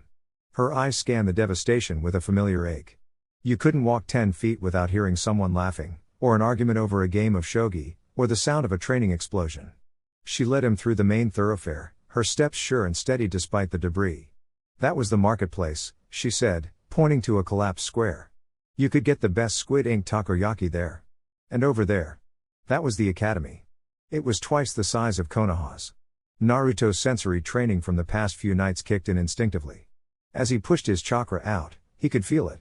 A faint, lingering warmth in the very stones of the village. It was like the ghost of a bonfire, the memory of an immense power that had once burned brightly here. "I can feel them," he said, his eyes wide. "A little. It feels sad." Kushina gave him a proud, watery smile. "That's the echo of our family. They're still here, in a way." She led him to the center of the island, to the base of what must have been a massive tower, now just a jagged stump of stone. She stopped before a solid wall, featureless except for the intricate Uzumaki swirl carved into its center. "The invaders destroyed our homes, but they could not take our soul," she said, her voice resonating with power. She bit her thumb and smeared a line of blood across the swirl. Then, her hands began to fly through a series of complex hand seals. They searched for days, but they could never find it. The heart of Uzushio. The great Uzumaki sealing vault. As she finished the last seal, the wall groaned. Intricate lines of glowing blue seals spider-webbed across its surface, forming a complex matrix of interlocking formulas. With a deep grinding sound, a section of the wall receded, revealing a dark, cavernous opening. "What's in there, Ka-chan?" Naruto asked, peering into the darkness. "Our legacy," Kushina replied, stepping through the threshold. "Every Fuinjutsu technique, every secret, every sword style our clan ever created. Everything we were." She turned to face him, her form silhouetted against the glowing seals of the vault's entrance. "And everything you will learn to become." The air inside the vault was cool, dry, and smelled of old parchment and aged metal. Torches set in sconces along the walls flared to life as they entered, their light revealing a vast, circular chamber. The walls were lined floor to ceiling with thousands of scrolls, each nestled in its own cylindrical alcove. In the center of the room, dozens of beautifully crafted swords, spears, and other weapons were displayed on racks, their steel gleaming in the torchlight. Naruto's jaw dropped. "Whoa! This is so cool." This is our history, Sochi, Kushina said, her voice echoing in the grand space. Every sealing formula our clan ever devised. Every kenjutsu kata. Secrets that the other villages would kill for. For the next year, the vault became Naruto's classroom, and the ruined island his training ground. Mornings were spent inside, poring over scrolls. He learned the theory behind Fuinjutsu, the intricate dance of chakra and intent that could bend reality. He memorized the 5 basic elements of chakra nature, discovering he had a powerful affinity for wind, just like his father, and a secondary one for water, a gift from his Uzumaki blood. Afternoons were for his body. He practiced the sword katas he learned from the scrolls, his movements growing sharper, faster, and more deadly with each passing week. Kushina was a relentless sensei, correcting his form, pushing his stamina, and sparring with him until he could barely stand. One evening, as they sat meditating on the cliffs overlooking the sea, Kushina broke the silence. Your control is getting better. Your reserves are massive, far larger than mine were at your age. It's because of the Kyūbi, isn't it? Naruto asked. He had grown used to the near limitless energy, but he could feel the vast, separate consciousness deep within him, like a sleeping volcano. It is, Kushina confirmed. And it's time you properly introduced yourself. You can't master your own power until you face its source. You want me to talk to it? I want you to meet it, she corrected. Don't be afraid. You are the master of your own soul, Naruto. You are the jailer, not the prisoner. I'll be right here to pull you out if you need it. Now, close your eyes. Look inside. Naruto did as he was told. He fell into a meditative state, but instead of pushing his senses outward, he turned them inward, searching for the colossal chakra he had always felt. He found himself standing not in a sewer, but in a vast, sun-drenched field of golden grass under a bright blue sky. It was peaceful. But in the distance, a structure loomed, an immense, intricate cage made of glowing, interwoven red chains. And from within, 2 colossal, slitted red eyes stared down at him, filled with an ancient, burning intelligence. So, the brat finally decides to visit, a voice boomed, shaking the very ground beneath his feet. It was a voice of pure power, laced with a deep, rumbling cynicism. Naruto, surprisingly, wasn't afraid. He felt a sense of awe, but not fear. He tilted his head. You're bigger than I imagined. And your voice is really loud. The great fox seemed taken aback. You are not trembling. You do not scream or curse my name. Every other human who has seen me has recoiled in terror. Why would I be scared? Naruto asked with genuine curiosity. My Ka-chan told me all about you. You're a giant power that a bad man used to hurt my village. It wasn't your fault. He was controlling you. The Kyūbi was silent for a long moment, its massive head tilting. Your mother. The red-haired one. She is still alive, then. That is unexpected. She was a strong container. Annoyingly so. She's the best, Naruto said with a proud grin. My name is Naruto Namikaze. Since we're going to be stuck together for a while, I figured we should at least know each other's names. What's yours? I have no name for mortals to speak, the beast snarled, though it lacked its earlier venom. I am the Kyūbi no Yoko. That is all you need to know. Nah, that's a title, Naruto shot back easily. Everyone's got a name. I'll just keep asking until you tell me. I've got a lot of time. He sat down cross-legged in the grass, a cheerful, expectant look on his face. For the first time in centuries, the 9-tailed fox was rendered utterly speechless. The second year on the island marked a shift in his training. It was time, Kushina decided, to properly harness the kinjutsu he had already stumbled upon. We've put it off long enough, she said one morning. Your shadow clone jutsu. You've had a handle on the basics for a while now, but you don't understand its true potential. It is more than a simple distraction. It's a kinjutsu for a reason. Every clone that disperses sends its memories and experiences back to you. It's the ultimate training tool. Her new regimen was grueling. From now on, you'll create 200 clones every morning, she instructed. 100 will work on wind manipulation exercises. The other 100 will practice the water-style jutsu from the scrolls. They will train until they disperse from chakra exhaustion. What about me? Naruto asked. The real me? Kushina pointed to a collapsed section of the old academy. You have a different job. Your body will focus on pure physical conditioning. You will clear that rubble. Stone by stone. Your goal is to have the entire academy grounds cleared by the time we leave this island. Naruto blinked. But why? It's just a bunch of rocks. It's a lesson in endurance and strength, she said, offering a simple, believable reason. Now, get to it. Naruto didn't question her further.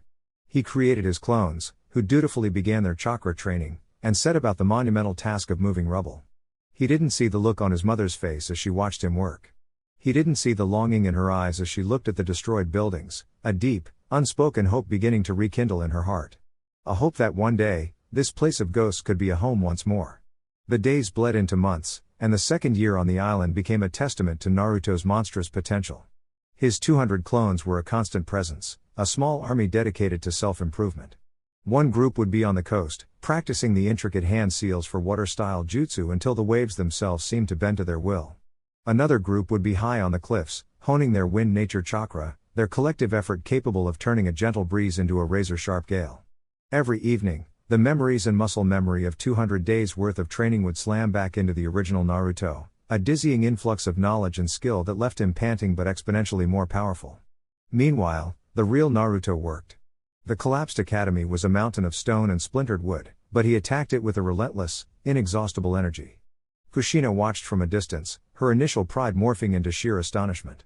He would work for 10 hours straight, hauling boulders that a grown man would struggle with, and barely seem winded at the end of the day. His Uzumaki vitality, amplified by the Kyūbi's immense reserves, made his endurance almost limitless. One afternoon, she decided it was time to introduce him to a true Uzumaki tradition. "You're making this look too easy, Sochi," she called out, walking over to him as he effortlessly hefted a massive block of granite onto a growing pile. Naruto grinned, wiping a bead of sweat from his brow with the back of his arm. "It's not easy, Ka-chan. It's just. I can keep going." "I know," she said, her smile turning sly. "And that's why we're going to make it harder." She held up a small, intricate sealing tag. The ink on it seemed to swirl with a latent power. "This is an Uzumaki gravity seal. A little something to make your physical conditioning more efficient." Naruto's eyes lit up with interest. "A gravity seal? What does it do?" "Exactly what it sounds like," she explained, her fingers tracing the complex formula. "When I apply this to you, it will increase the gravitational pull on your body. It will feel like you suddenly weigh twice as much. These are special, though. The intensity can be adjusted, and you can release the seal with a pulse of your own chakra if the strain becomes too much." She looked at him seriously. "But the goal is to endure it. Every step you take, every stone you lift, will be twice the effort. It will strengthen not just your muscles, but your bones, your tendons, every fiber of your being. It is the Uzumaki way of forging a body that cannot be broken." Naruto's grin widened into a familiar, excited slash. "That sounds awesome. Do it. Crank it up." Kushina chuckled and pressed the seal onto the back of his shirt, right between his shoulder blades. She channeled a small amount of chakra into it. Level 1. Double gravity. Naruto's body immediately buckled, his knees bending as a sudden, immense weight pressed down on him from all directions. "Whoa!" He grunted, stumbling forward and catching himself with his hands. It felt like a fully grown man was sitting on his shoulders. He pushed himself back up, his legs trembling slightly. "How does it feel?" Kushina asked. He took a deep, steadying breath, then another. He straightened his back, his muscles protesting the new load. A fierce, determined glint entered his eyes. "Heavy," he said, and then he bent down, wrapped his arms around another large rock, and with a loud grunt, lifted it from the ground. "But I can handle it." 3 years had passed since they first set foot on the ruined shores of Uzushio Gakure. The island was transformed.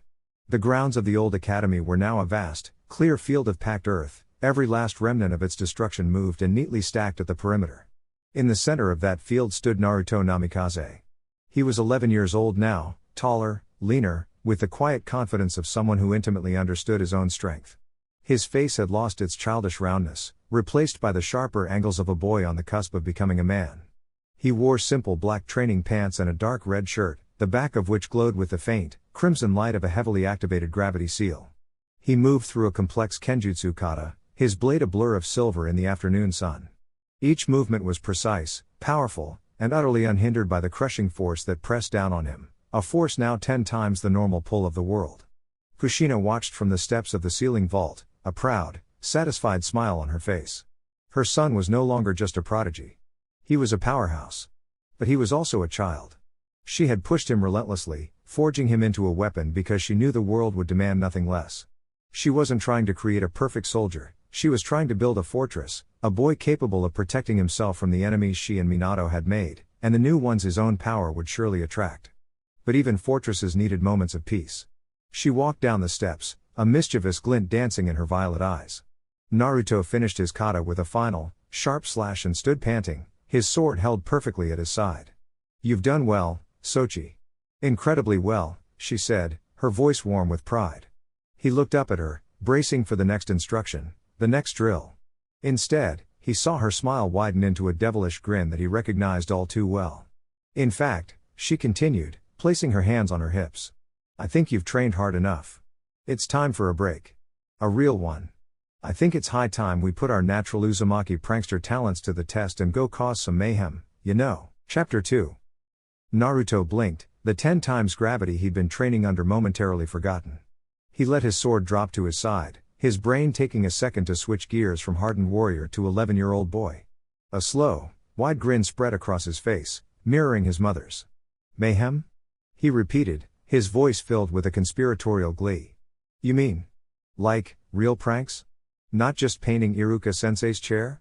"Oh, I'm talking about pranks on a cage-level scale, Sochi," Kushina said, her grin turning positively wicked. "For the next year, we're going on a trip. A tour of the elemental nations. We're going to see the world, have some fun, and remind everyone that you don't mess with an Uzumaki, you know." Naruto's cheer was so loud it probably scared the fish in the whirlpools. He deactivated his gravity seal and practically vibrated with excitement. "Where are we going first? Suna? Iwa? Are we gonna paint the Raikage's mustache pink?" Kushina laughed, a full, hearty sound that echoed across the cleared training ground. "Patience, my little whirlpool. This isn't just for fun." Her expression turned serious, though the mischievous glint remained in her eyes. "This is also a lesson. The most important one you'll ever learn: infiltration, stealth, and misdirection. Anyone can be strong, but a true shinobi is the one who can walk into the heart of his enemy's territory, do what he needs to do, and leave without anyone ever knowing he was there." She pulled 2 blank scrolls and a brush from a pouch. "We'll be using these Uzumaki transformation seals. Better than any henge. They don't just cover you in a layer of chakra, they rewrite your appearance on a fundamental level. To the world, we won't be Kushina and Naruto Namikaze. We'll be Akane and Sora, a simple merchant mother and her son, traveling and seeing the world." For a week, she drilled him on the use of the seals, on creating convincing backstories, on how to act unassuming. Naruto, a natural performer, took to it instantly. When they were ready, they activated the seals. Kushina's fiery red hair softened to a gentle brown, her violet eyes shifting to a warm hazel.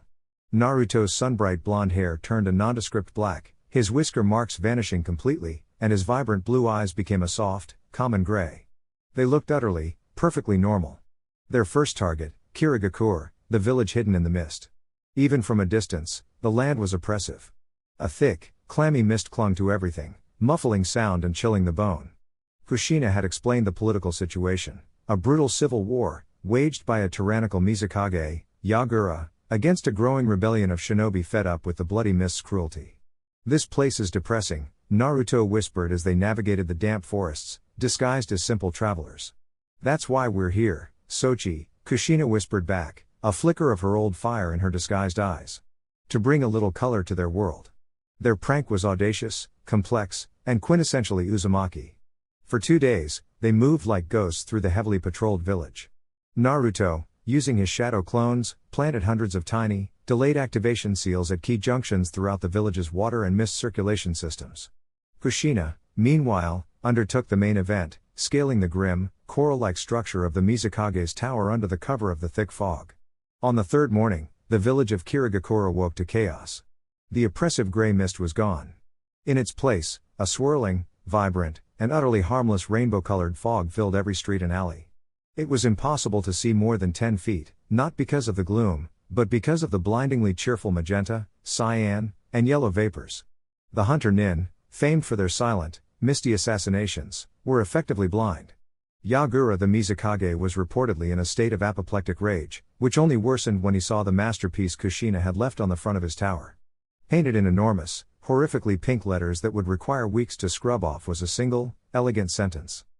"Smile a little, you look constipated." The loyalist forces were thrown into disarray, stumbling through the rainbow fog and trying to restore order. The rebels, however, were ecstatic. The story of the prank spread through their camps like wildfire, a massive boost to morale. It was a sign that the Mizukage was not untouchable, that his grim regime could be mocked. Days later, a young rebel Chunin with the Byakugan discovered their calling card.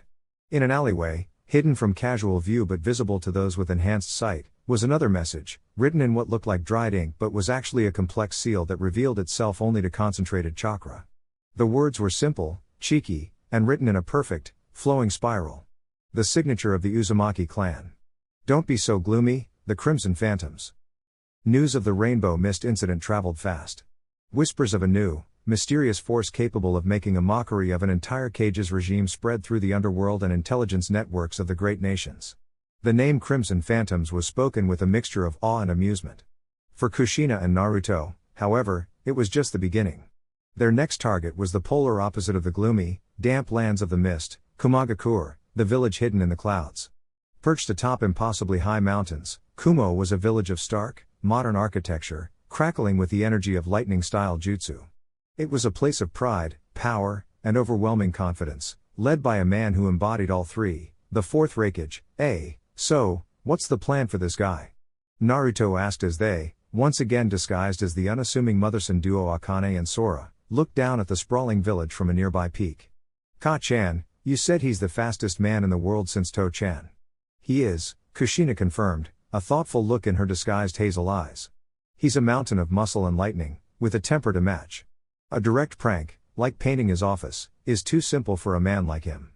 With someone like you don't attack his office. You attack his dignity. A wicked grin, identical to the one she'd worn on Uzushio, spread across her face. And I hear his little brother has a certain musical talent. Their infiltration of Kumo was a masterclass in subtlety. The village's sensory network was top-notch, but they were looking for hostile chakra signatures, not a civilian mother and her quiet son. For 3 days, they simply existed, observing the rhythms of the village. They learned that the Raikage's booming shouts were a daily occurrence, echoing from his central tower as he drove his shinobi to be stronger, faster, better. They also learned that the Raikage's brother, the Jinchuriki Killer Bee, was beloved, his often ridiculous rap music a constant, cheerful presence in the streets. The plan was set. It was even more ambitious than the one in Kiri. This time, Naruto created 400 shadow clones. Under the cover of night, they swarmed through Kumo like silent insects, each one a master of stealth honed by years of his mother's training. They planted thousands of microscopic, sound-activated Fuinjutsu seals. They were placed on lampposts, on the exteriors of buildings, inside ventilation shafts, and, most importantly, in a dense, overlapping array around the Raikage's tower. On the 4th morning, the Raikage woke up ready to conquer the day. He strode into his office, slammed his hands on his desk, and prepared to deliver his daily bellow to his secretary. "Get me the latest report from the Kiri border," he roared. But that's not what came out. Instead, a perfectly auto-tuned, rhythmic voice erupted from his mouth, accompanied by a phantom bass-heavy beat that seemed to emanate from the very air around him. "Yo, get the report, from the Kiri border. Gotta keep the peace, that's a shinobi's order." The Raikage froze. His secretary froze. The Onbu guards outside the door froze. A vein throbbed in the Raikage's temple. "What was that?" he growled. The air responded with another verse, in his own voice. "What was that? Don't gimme no flack. The Raikage is on the mic, and that's a fact, Jack." All across the village, the same phenomenon was occurring. The thousands of seals Naruto had planted had activated in unison. Every speaker system, every communications device, began blasting Killer Bee's greatest hits at a respectable, but unavoidable, volume. Kumo had woken up to find itself in the middle of a village-wide rap concert. The Raikage, now glowing with a furious blue aura of his lightning-release chakra armor, burst from his office. "Someone explain this. Yo, somebody explain this ridiculous game. The Crimson Phantoms are to blame, what a crying shame." His fury only made it worse. The prank's masterstroke was revealed. The more rage and chakra he projected, the more elaborate the effect became. His signature lightning armor, normally a terrifying sight, began to flicker and strobe in a cascade of rainbow colors. The seals Kushina had personally and expertly placed on his office window acted as a prism, turning his intimidating aura into a disco ball light show. He looked at his reflection in the polished window. His proud, bushy mustache, the symbol of his authority, appeared to be sparkling with ethereal, bright pink glitter. He let out a roar of pure, unadulterated rage, which the seals translated into a flawless rap solo about the frustrations of administrative paperwork. Down in the streets, Killer B was having the time of his life, breakdancing with a group of laughing children. Oh yeah. The whole village has got the fever, yafu. The day the Raikage became a rapper was a story that would be told for decades. Kumagakure was completely paralyzed, not by an attack, but by uncontrollable laughter. The Crimson Phantoms had struck again, their reputation as the world's most skilled and audacious pranksters cemented. Their calling card, found etched into the base of the Raikage's desk, was simple. A perfect Uzumaki swirl, with a message spiraling out from its center. Lighten up. You're a better rapper than you think, the Crimson Phantoms.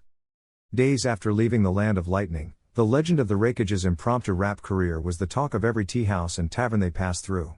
Kushina and Naruto, now disguised as a pair of traveling scholars, would listen to the exaggerated retellings with barely concealed glee.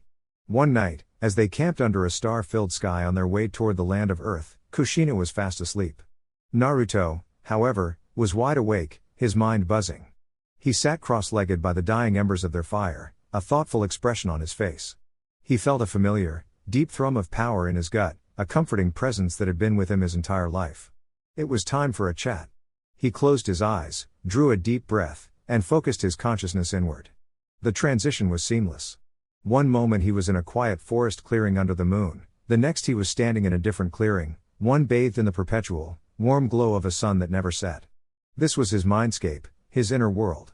Guided by his mother from a young age, it had never been a prison, but a sanctuary built on conscious effort and a strange, burgeoning understanding. Before him stretched a gigantic, lush forest, a world built to scale for its primary inhabitant. The trees were the size of mountains, their leaves as large as houses. In the distance, Naruto could see colossal rabbits, each the size of a summons, hopping lazily through meadows of impossibly tall grass. He'd created them, and other massive creatures, to give the ancient being some company. In the center of the vast clearing, curled up with his 9 massive tails swishing gently, was the Kyūbi no Kitsune. A lazy, almost content grin was plastered on the great fox's face. There were no cages, no bars, no chains binding him. The only physical representation of the seal was a gleaming, golden armband wrapped around one of his colossal forelegs. It was fashioned like a Cuban link chain, each massive link intricately engraved with a spiraling Uzumaki swirl. Naruto walked forward, his footsteps silent on the soft grass, and stopped just before the fox's nose. Having a good nap, Kurama? One massive, slitted crimson eye opened, regarding the boy with ancient amusement. It was peaceful until you arrived, brat. The voice was a deep, earth-shaking rumble, yet it lacked the malice it had once held. It was more like the grumbling of a grumpy old man. Naruto grinned, completely unfazed. Come on, I know you've been watching. What did you think? The Kumo prank was a masterpiece, right? Kurama let out a huff, a gust of wind that rustled Naruto's hair. Humph. Childish games. Forcing a cage to sing and dance like a buffoon. It lacked subtlety. Lacked subtlety? We brought the entire village to a standstill with laughter. The Raikage's mustache was sparkling pink. Naruto shot back, his hands on his hips. You can't tell me you didn't find that funny. I found it. Mildly diverting, Kurama conceded, his gaze shifting to watch one of the giant rabbits chase a butterfly the size of a hawk. A fleeting moment of interest in an eternity of boredom. Aha! Naruto's eyes lit up, and he pointed an accusatory finger at the fox. So you were interested. You did find it funny. Kurama's eye narrowed slightly. Do not put words in my mouth, mortal. I merely stated it was not completely devoid of merit, unlike the ridiculous rainbow fog you unleashed on Kiri. You thought the rainbow mist was ridiculous? Naruto pressed, his grin widening. I thought it was pretty clever. Gave the rebels a good laugh. It was a waste of perfectly good chakra, Kurama grumbled. If you're going to make a spectacle, at least make it a destructive one. Then, almost too quiet to hear, he added, though the pink paint on the tower was a respectable touch. Ha! Naruto shouted, pumping his fist in the air. I knew it. I knew you were loving it, you old goat. You're just too proud to admit it. Kurama let out a full-throated growl of annoyance, but there was no real heat behind it. Insolent whelp. I am a being of pure hatred and immense power. I do not love your infantile shenanigans. Too late. I heard you, Naruto declared triumphantly. That's it, you're in on the next one. We're heading to Iwa next. The Tsuchikage is an even bigger grump than you are. You get to decide what the prank will be. The great fox fell silent, his crimson eye staring at the boy. The idea was absurd. And yet, the thought of unleashing some true, grand-scale chaos on the village that Aniki, the old fence-sitter, ruled. It did have a certain appeal. Fine, Kurama rumbled, the sound like an avalanche. I will devise a prank for this Tsuchikage. One worthy of my genius. But after that, you will leave me alone for a full cycle of the moon. Do we have an agreement, you insolent child? Naruto's grin was blinding. Deal. This is gonna be awesome. Naruto blinked his eyes open, the crackling of the campfire pulling him back to the real world. The moon was high in the sky, and his mother was still sound asleep, wrapped in her bedroll. A grin of pure, unadulterated excitement stretched across his face. Kurama's idea was diabolical. It was brilliant. It was, quite possibly, the greatest prank ever conceived. The next morning, as Kushina was packing their supplies, Naruto was practically bouncing on the balls of his feet. You're in a good mood, Sochi, she commented, raising an eyebrow. Did you finally figure out the tricky ceiling sequence we were practicing? Nope. Even better. Naruto announced, his grin so wide it threatened to split his face. I've got a new partner for our next prank. Kushina paused, a smirk playing on her lips. Oh? And who is this mysterious new member of the Crimson Phantoms? Naruto puffed out his chest proudly. I finally did it, Ka-chan. I got Kurama to join in. He's the one who came up with the plan for Iwagakure. Kushina froze, her hand still halfway through rolling up a bedroll. Her eyes went wide, and then a slow, dangerous grin spread across her face. It was the same expression she got when she was about to pull off a truly legendary prank. She started to chuckle, a low, rumbling sound that grew into a full-blown, hearty laugh. You got the old fox too? To help us prank someone? She managed to get out between laughs, wiping a tear from her eye. Oh, Sochi, that's brilliant. Absolutely brilliant. Minato would be so proud. She pulled him into a crushing hug. All right, Mr. Prankmaster. I'm officially intrigued. What kind of chaos did our grumpy tenant cook up? That part's a secret, Naruto said with a sly wink. But trust me, that Tsuchikage isn't going to know what hit him. It's gonna be earth-shattering. Their journey to the land of Earth took them through rugged mountain passes and vast, rocky plains. Iwagakure, when they finally laid eyes on it, was exactly as Kushina had described, a fortress carved from the very mountains that surrounded it, a testament to the stubborn, unyielding nature of its people. The buildings were blocky, functional, and looked as if they had grown directly from the stone. Not exactly a welcoming place, is it? Naruto murmured as they, disguised as a merchant woman and her son, passed through the heavily guarded gates. Iwa's pride is its hardness, Kushina whispered back. They see themselves as the bedrock of the shinobi world. Unbreakable. Unmovable. Their leader, the Tsuchikage Aniki, is the embodiment of that. He's older than the rocks themselves and twice as stubborn. Inside Naruto's mindscape, Kurama let out a rumbling chuckle. Unbreakable, you say? We shall see about that. Following the Great Fox's instructions, they spent 2 days doing nothing but observing. They noted the rigid patrol routes, the stoic expressions on every shinobi's face, and the general, oppressive sense of seriousness that hung over the village. The centerpiece of it all was the Tsuchikage's office, a monolithic stone structure that loomed over everything else. On the third night, the plan went into action. It was Kurama's masterpiece. Under the cloak of a moonless sky, Naruto created over 1,000 shadow clones. They moved with a stealth that would have made Minato proud, a silent tide of orange-clad figures flowing through the stone village. They weren't planning explosive tags or sound seals. They were applying a fuinjutsu of Kurama's own design, a highly complex array that was microscopic in scale. The seals were painted onto the very stone of the village, on the streets, the walls of buildings, the rooftops, and in a particularly dense concentration, all over the Tsuchikage's tower. The next morning, a veteran Iwa Chunin named Goro stepped out of his apartment to begin his morning patrol. He was a man who had walked these same stone streets for 30 years. He knew their every crack and pebble. He placed his foot down, expecting the familiar, solid impact. Instead, he was met with a soft, rubbery resistance and a quiet boing. The stone street buckled under his foot like a trampoline, launching him a good 3 feet into the air with a startled yelp. He landed awkwardly, his other foot hitting the ground and sending him bouncing again. All across Iwagakure, the same scene was playing out. The unyielding stone of the village had been transformed overnight into a bouncy, unpredictable rubber. Shinobi attempting to leap to rooftops were flung uncontrollably into the sky. Grim-faced patrols turned into chaotic, flailing parades of bouncing ninja. An entire squad of Onbu, trying to respond to the commotion, ended up in a comical pileup after a particularly springy section of wall sent them careening into each other. High up in his tower, the third Tsuchikage, Aniki, was jolted awake as his entire building wobbled like a plate of jelly. He floated out of his bed, not with his signature flight jutsu, but because his stone floor was undulating beneath him. What is the meaning of this ruckus? He roared, his old voice cracking with fury. He stomped his foot for emphasis, a move he instantly regretted. The floor depressed and then sprang back with incredible force, sending the diminutive cage shooting up towards the ceiling. He yelped, a sound unbecoming of his station, as his chronic back pain flared in protest. Iwagakure, the unbreakable fortress of stone, had become a village-sized bouncy castle. From a distant mountain peak, Kushina and Naruto watched the chaos unfold. Kushina was clutching her sides, tears of laughter streaming down her face. Naruto was laughing so hard he could barely stand. Deep within his seal, Kurama allowed himself a rare, truly satisfied smirk. When the Iwa shinobi finally managed to bounce their way to the Tsuchikage's office, they found the Crimson Phantom's calling card.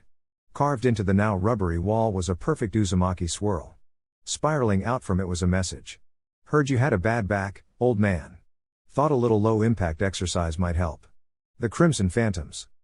The tale of the bouncy fortress of Iwagakure spread like wildfire across the elemental nations.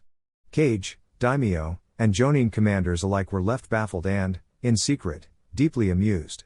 The Crimson Phantoms were no longer just a rumor, they were a legend in the making, a mysterious force of chaos with an unparalleled mastery of Fuinjutsu and a wicked sense of humor. Kushina and Naruto, now disguised as humble pottery merchants, made their way south, toward their final target, the Land of Wind. I have to admit, Sochi, Kushina said one evening as they sat by a fire, the rocky terrain of Earth giving way to the first signs of sand. Even I was impressed with that one. Kurama's got a nasty streak. Reminds me of my academy days. Naruto beamed with pride. He says our next target is boring. All sand and wind. He doesn't think there's much to work with. Oh, he's wrong, Kushina said, a devilish glint in her violet eyes. That's what makes it the perfect challenge. Sunagakure is a village that has weaponized its environment. Their shinobi control the sand. Their greatest defense is the endless desert.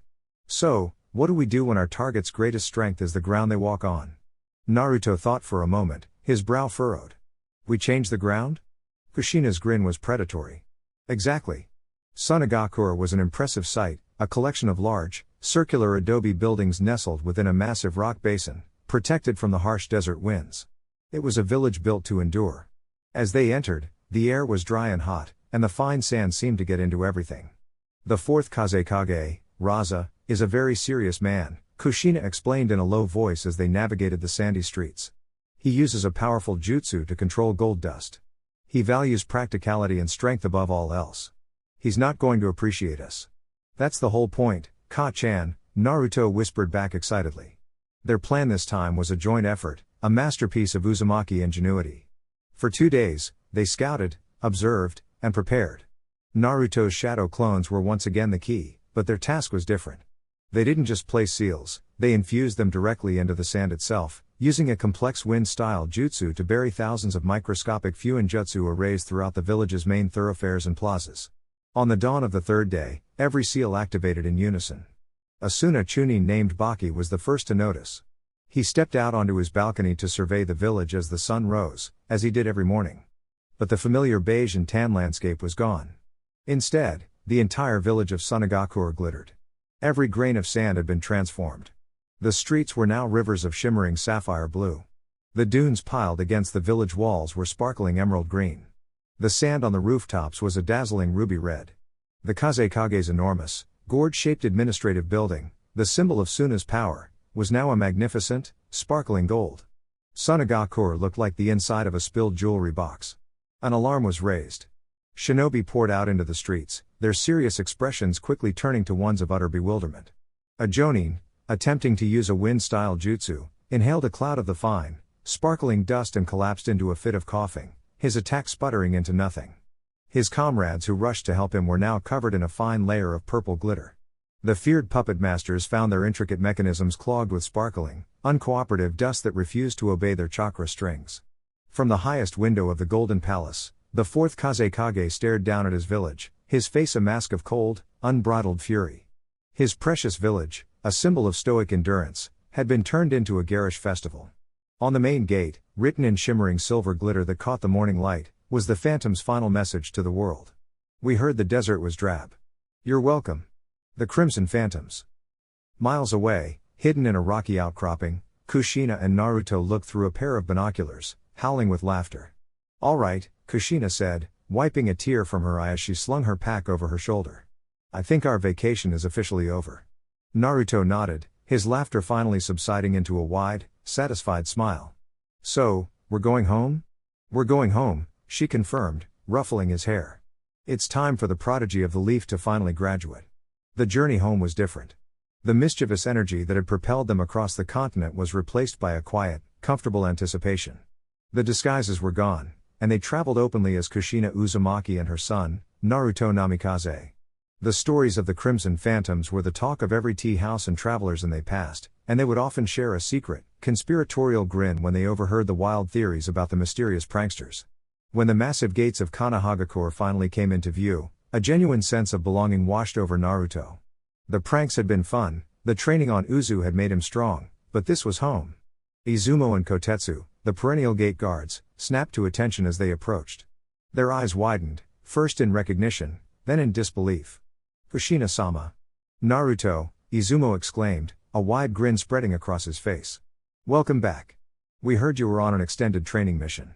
Something like that, Kushina said, her own smile warm and genuine.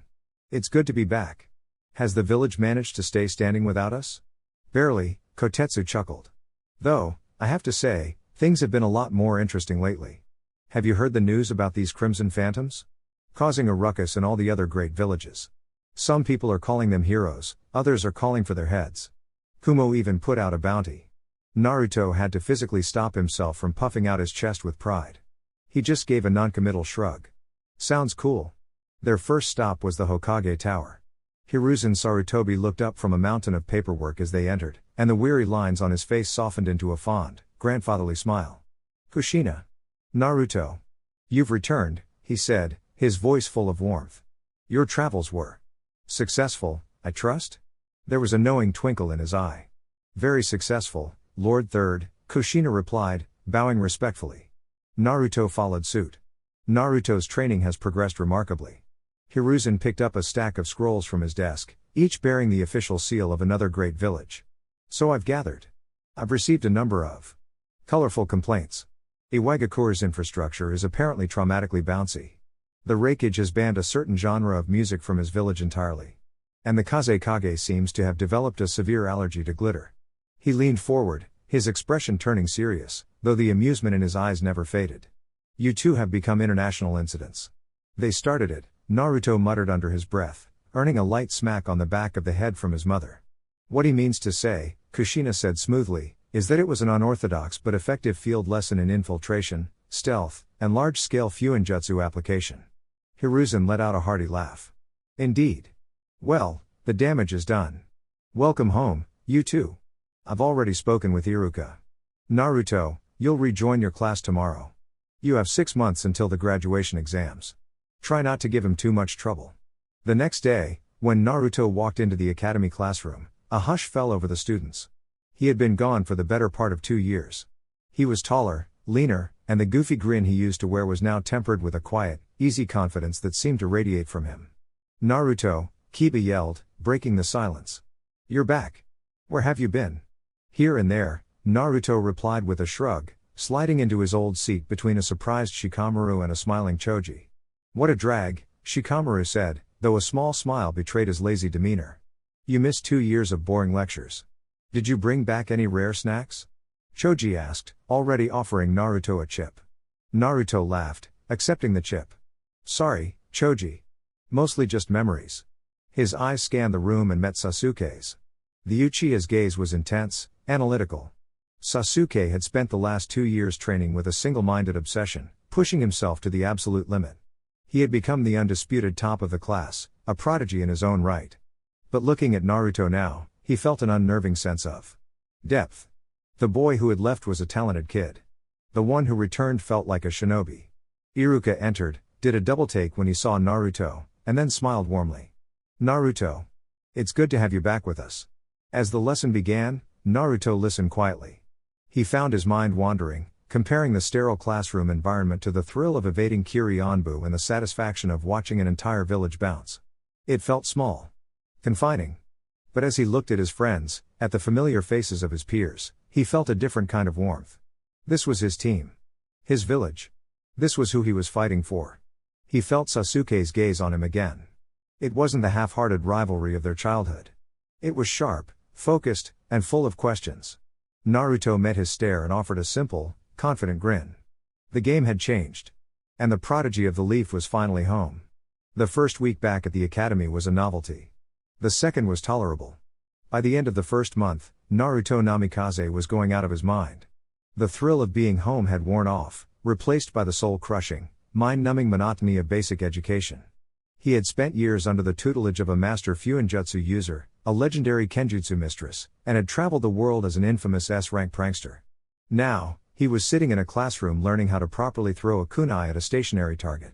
Remember, class, it's all in the wrist, Iruka would say, demonstrating a perfect, simple throw. Naruto, who could curve a shuriken around 3 obstacles and hit a bullseye without looking, would just rest his head on his desk and groan. He tried. He really did. For his mother, for the Hokage, he tried to be a good student. But there was a limit. His boredom began to manifest. It started small.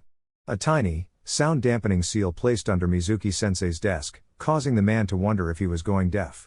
A minor slip-up during taijutsu practice that accidentally resulted in Kiba's pants falling down. A subtle genjutsu cast on the classroom clock that made the last hour of the day feel like 4. But the pranks grew with his frustration. One day, the entire faculty discovered that their inkwells had been replaced with a special concoction that would vanish 2 seconds after being written, leading to hours of phantom paperwork. Another day, the training dummies were all rigged with seals that made them shout compliments whenever they were struck. Excellent form. You're a natural. The final straw came when he linked every bell in the academy to a single, master seal. At noon, instead of a simple ring, the entire school erupted into a flawless, deafeningly loud rendition of the Raikage's least favorite pop song, the very one the Crimson Phantoms had used in Kumo. Which is how Naruto found himself standing in the Hokage's office, with his mother by his side, facing a very tired-looking Hiruzen Sarutobi. Naruto, the third Hokage began, rubbing his temples. Do you have any idea how many complaints I've received this week? The music was so loud it disturbed a Nara clan deer herd 2 miles away. Kushina was trying her best to look stern, but the corners of her mouth were twitching uncontrollably. I'm sorry, Gigi, Naruto said, though he didn't sound particularly repentant. But I'm going insane in there. We spent 3 days on the transformation jutsu. 3. I learned that when I was 6. The curriculum is so slow, I feel my brain turning to mush. It's torture, he exclaimed, his frustration finally boiling over. I could teach the class better than the instructors, and I'm not even trying to be mean. Hiruzen sighed, the weary lines on his face deepening. He looked at Kushina, an unspoken question in his eyes. Kushina. Just how much have you taught him? Kushina shrugged, a gesture of casual indifference that didn't match the immense pride in her eyes. Meh, she said, waving a hand dismissively. The basics. A little kenjutsu, a little fuinjutsu. Enough that he could probably give one of our top jonin a real run for their money. Hiruzen's pipe nearly fell from his mouth. He stared at her, his eyes wide. Are you serious? Well, he's only slightly better than a standard Uzumaki jonin was at his age, she continued, as if discussing the weather. And considering his father was Minato and his mother is me, it's to be expected, don't you think? It's just good genetics. The old Hokage paled. He remembered the Uzumaki clan.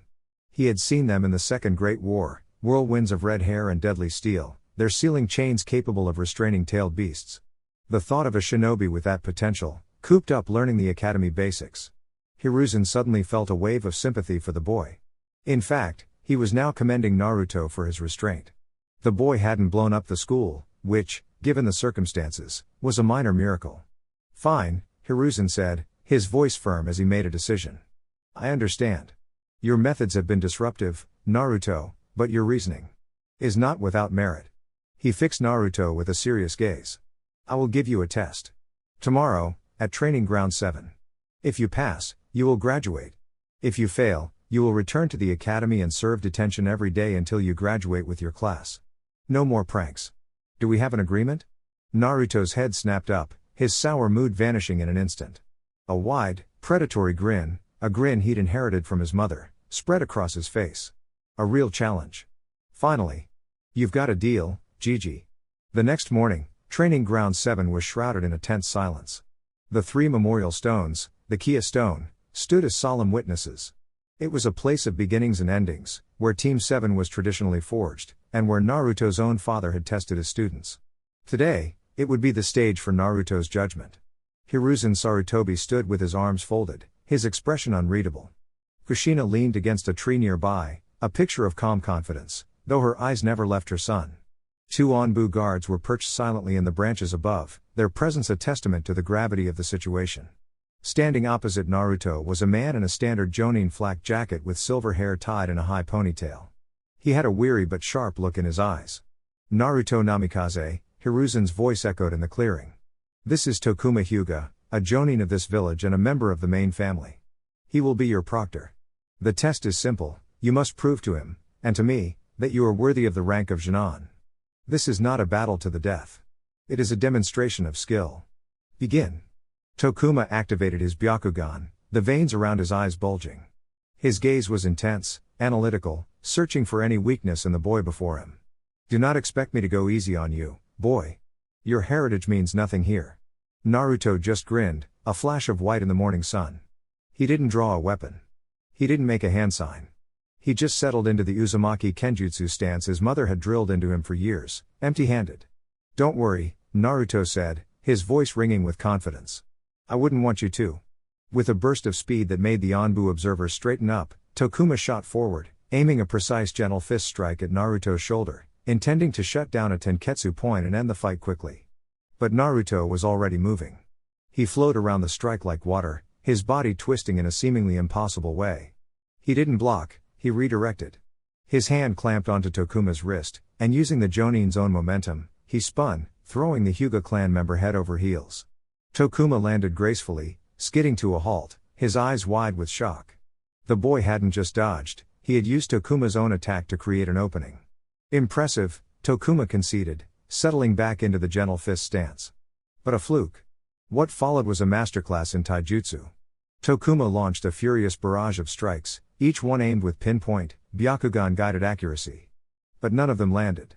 Naruto was a whirlwind, a blur of motion that was always one step ahead. He ducked under palm strikes, parried with his forearms, and spun away from rotating kicks. He wasn't just defending, he was learning, analyzing the famed Hyuga style in real time.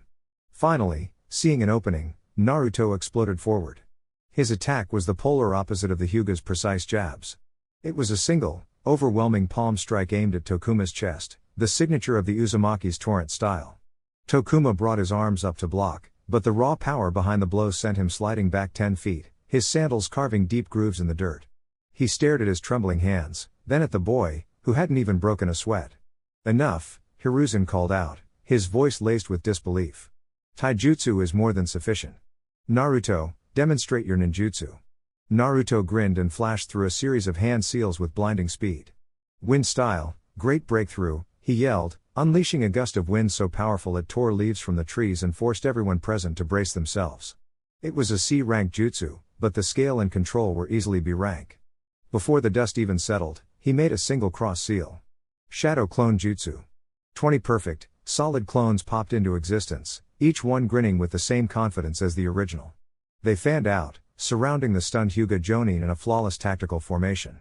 Tokuma Hyuga deactivated his Byakugan. He raised a hand in surrender. "Hokage-sama. There is no need to continue. This boy. His skills are far beyond that of any Genin. He passes. With flying colors." Naruto dispelled the clones and gave a respectful bow to Tokuma. "Thank you for the match." Kushina strode forward, beaming, and enveloped him in a bone-crushing hug. "That's my boy." Hiruzen watched the scene, his mind reeling. Kushina hadn't been exaggerating. She'd been modest. The boy's taijutsu was Jonin level, his ninjutsu was high chunin at least, and he hadn't even drawn the sword on his back or used a single seal. He was a prodigy on a scale not seen since Itachi Uchiha, perhaps even since Minato himself. He presented Naruto with a brand new, gleaming forehead protector. "Congratulations, Naruto. You are officially a Genin of the Hidden Leaf." But as Naruto tied the protector around his forehead with a triumphant cheer, a cold wave of dread washed over the third Hokage. He did it, Hiruzen thought, the victory suddenly feeling hollow. He's a Genin. Now what? I have to assign him missions. D ranks. Catching Tora the cat. Weeding gardens. Walking dogs. The Hokage's mind flashed to the reports from Iwa, Kumo, and Suna. He pictured the bouncy fortress, the village-wide concert, the glitter catastrophe and the pranks he pulled when he was bored with academy lessons. What in the world would a boy with this much power and this little patience do when he was bored with chasing a cat? Hiruzen Sarutobi, the god of shinobi, the man who had led Konoha for decades, suddenly felt a genuine, chilling fear. He paled, imagining a Konoha where the Hokage monument didn't just have paint on it, but was sealed to bounce into the sky every morning at dawn. He had solved the problem of Naruto's boredom in the academy, only to create a village-threatening one. Back in the academy classroom, the atmosphere was thick with confusion. Naruto's seat was empty. Iruka stood before the class, his expression a mixture of pride and apprehension. "All right, class, settle down," he began, his voice drawing their attention. "I have an announcement to make regarding one of your classmates. As of this morning, Naruto Namikaze has passed a special qualification exam. He will not be returning to the academy. He has been promoted to the rank of Jinan." A wave of shocked murmurs swept through the room. Kiba's jaw dropped, while Shikamaru just muttered, "What a drag." But not surprising. Choji nearly choked on a chip. But one reaction was more potent than all the others combined. "What?" The word was cold, sharp, and cut through the noise like a shard of ice. Every head turned towards Sasuke Uchiha. His usual mask of stoic indifference was gone, replaced by a look of raw, unfiltered fury.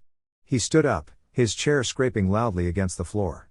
"That's not fair," Sasuke said, his voice trembling with a rage he could no longer contain. His dark eyes were locked on Iruka. "First, he gets to disappear for 2 years to do special training while the rest of us are stuck here learning theory. Then he comes back for a few weeks, complains that he's bored, and you just let him graduate?" He slammed a hand down on his desk, the sound echoing like a gunshot in the silent room. "I'm bored, for fuck's sake. We all are. Does that mean we get a special test? Or does that only apply to the 4th Hokage's son?" Iruka was stunned into silence, completely unprepared for such an emotional outburst from his top student. Without waiting for an answer, Sasuke turned and stormed out of the classroom, slamming the door shut behind him, leaving a stunned and silent class in his wake. He didn't stop running until he reached the familiar, secluded training ground behind his house. With a roar of pure frustration, he began unleashing a furious assault on a thick wooden training post. Punches, kicks, and kunai strikes rained down on the wood, each blow fueled by a burning sense of injustice. He had worked tirelessly, pushed himself to the absolute limit every single day to surpass his brother, to be the best. And yet, Naruto, that goofy, loudmouthed blonde, was always, effortlessly, a step ahead. "You're right, you know." The voice came from directly behind him, calm and even. Sasuke froze mid-punch, spinning around to find Naruto leaning against a tree, watching him with a surprisingly serious expression. "How did you?" "I agree with you," Naruto cut him off, pushing himself off the tree and walking closer. "I'd be pissed off too. It's not fair." Sasuke stared at him, bewildered. This wasn't the reaction he expected. He was braced for a gloating remark, a challenge, anything but. "Agreement. What are you talking about?" "What you said in class," Naruto explained, his hands in his pockets. "I felt your chakra spike from across the village. It was loud. So I found Shikamaru during his break, and he told me what happened." He met Sasuke's glare without flinching. "You have every right to be angry. You've been here, doing everything by the book, working your ass off. And I just get to skip the line because I was lucky enough to have a mom who's a master shinobi and a dad who was a Hokage. It's not fair at all." Sasuke's anger, a raging inferno just moments before, was doused by the sheer unexpectedness of Naruto's words. He stared, suspicion warring with confusion. "What is this?" He spat, his voice laced with venom. "Some kind of pity party? You think I want to hear you agree with me?" "No," Naruto said simply, his gaze steady. "I think you deserve the truth. And words are cheap." He took a step back, kicking a stray pebble off the training ground's dirt floor. "My mom says the only way to truly understand a shinobi is to face them. To feel their strength, their intent." He looked directly at Sasuke, a challenge igniting in his blue eyes. "So, let's stop talking. Spar with me. Right here, right now." Sasuke's eyes narrowed. "You want to rub it in my face? Is that it?"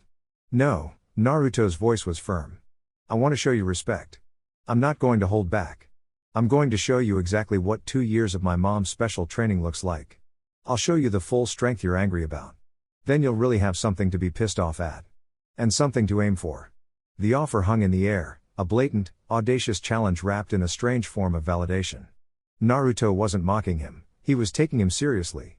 For Sasuke, whose entire existence was a desperate climb for acknowledgement, it was an irresistible offer. Fine, Sasuke bit out, falling into the precise, perfect Academy Taijutsu stance. Don't blink, Naruto warned, settling into the relaxed, fluid posture of the Uzumaki style. Sasuke exploded forward, a blur of motion. He didn't lead with a simple punch, he launched into a complex series of strikes and kicks, a sequence that had always put him at the top of the class. It was fast, clean, and textbook perfect. And completely ineffective. Naruto moved like a leaf on the wind. He didn't block a single strike. He flowed around Sasuke's offense, his hands gently guiding punches astray, his body twisting to let kicks whistle past harmlessly. He used Sasuke's own momentum, spinning him off balance with a light push, forcing him to stumble and regroup. It was utterly demoralizing. Sasuke was fighting with everything he had, and Naruto wasn't even bothering to attack. Frustrated, Sasuke jumped back, creating distance. Is this a joke to you? Fight back. This is me fighting back, Naruto replied calmly. You're not ready for my offense. That was the last straw. With a roar, Sasuke flashed through a series of hand seals, his chest puffing out. Then try this on for size. Fire style, fireball jutsu. He expelled a massive sphere of flame, a testament to his Uchiha bloodline and prodigious talent. It blazed across the training ground, superheating the air. Naruto watched the fireball approach, his expression unchanged. He brought a single hand up, the seal for wind release. Wind style, great breakthrough. It wasn't a shout, it was a simple statement. The gust of wind that erupted from his mouth wasn't a gale, it was a focused, controlled torrent. It slammed into the fireball, and instead of a chaotic explosion, the wind enveloped the flames, smothering them, tearing them apart, and extinguishing them in less than a second. The remaining gust washed over Sasuke, kicking up dust and forcing him to shield his eyes. Before Sasuke could even process the complete nullification of his ultimate technique, Naruto was gone. One moment he was standing across the field.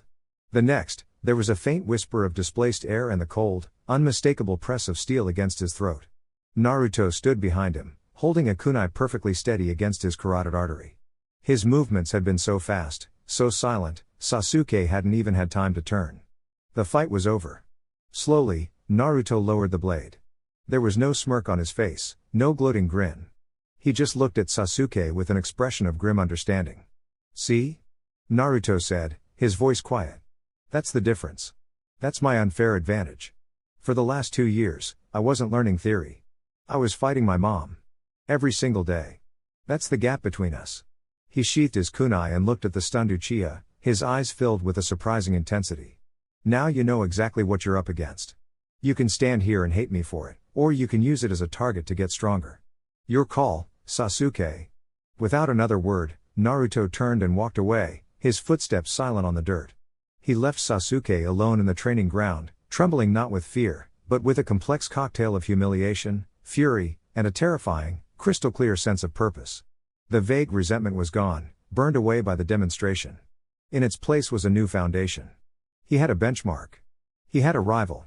Naruto turned and walked away, leaving Sasuke to grapple with his own shattered pride. The weight of the spar settled on him, not with the triumph of victory, but with a somber understanding. He hadn't enjoyed it. He had just done what needed to be done.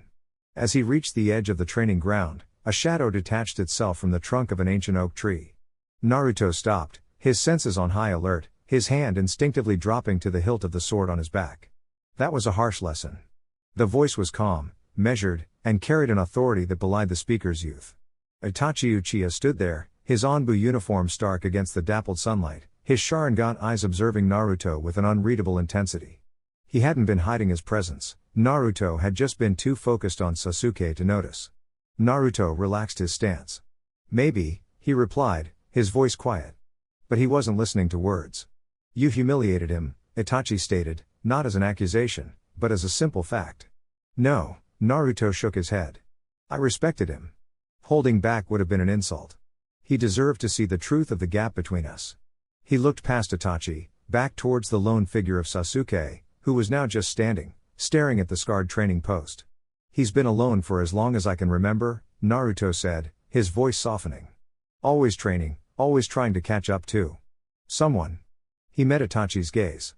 All he wants is for people to see him. To acknowledge him. I think he mostly just wants you to see him. Itachi's stoic expression didn't change, but a flicker of something unreadable passed through his eyes. Traveling with my mom, seeing the other villages. It gives you perspective, Naruto continued, stuffing his hands in his pockets. Everyone's got their reasons for wanting to be strong. His is pretty clear. He paused, choosing his next words carefully. He wasn't lecturing a legendary prodigy, he was just talking, one guy to another. I know you're busy. You're a clan heir and an Anbu captain and probably have a million important things to do. But he's your little brother, man. He needs you. Naruto sighed, a gust of frustrated air. I tried to be his friend. Back when we were kids, and again when I got back to the academy. You can't force someone to be your friend, you know? But you're not just some kid in his class. He looked Itachi square in the eye, his own blue eyes filled with a startling sincerity. You're his brother. He looks up to you more than anyone. Whatever you've got going on, maybe just put some time aside for him? I think it would make a difference. Itachi was silent for a long moment, his gaze distant.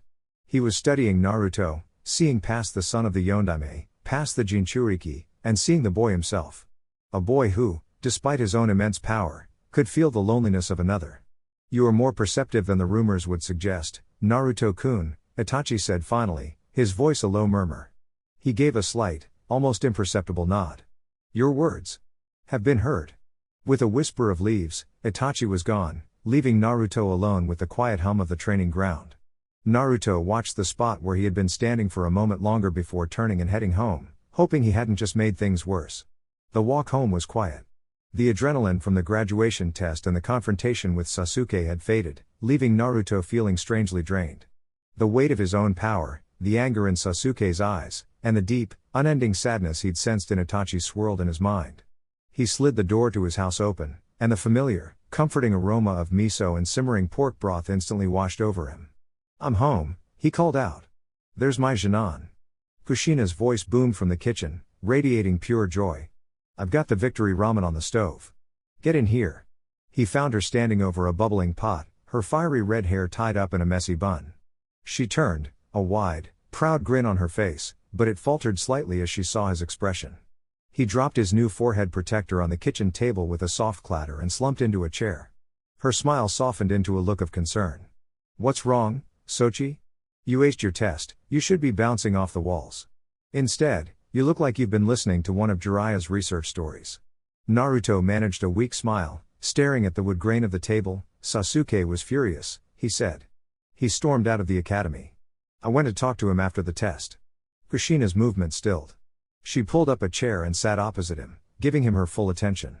I had to show him, Ka-chan, Naruto explained, looking up at her. He wouldn't have listened otherwise. I showed him the gap. And how did he take it? She asked gently.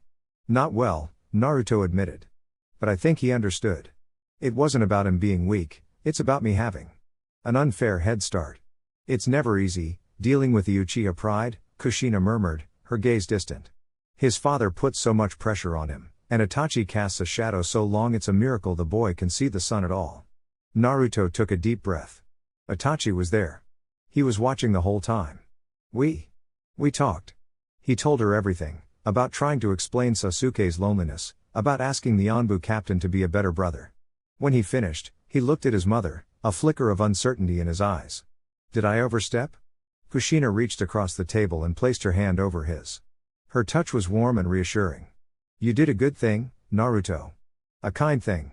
You saw someone else's pain and you tried to help. That takes a courage that has nothing to do with jutsu or fighting. Her eyes twinkled with pride. That's your father's heart, right there. She stood and began ladling ramen into 2 large bowls. Itachi walks a lonely path. I don't know the half of it, but I know it weighs on him. Maybe a reminder of his duty to his brother was exactly what he needed to hear. They ate in a comfortable silence for a few moments, the rich broth a welcome comfort. So, Kushina said, pointing her chopsticks at him. What's next for the great and powerful Jinan of the Leaf? Ready to start your illustrious career of catching stray cats and weeding gardens?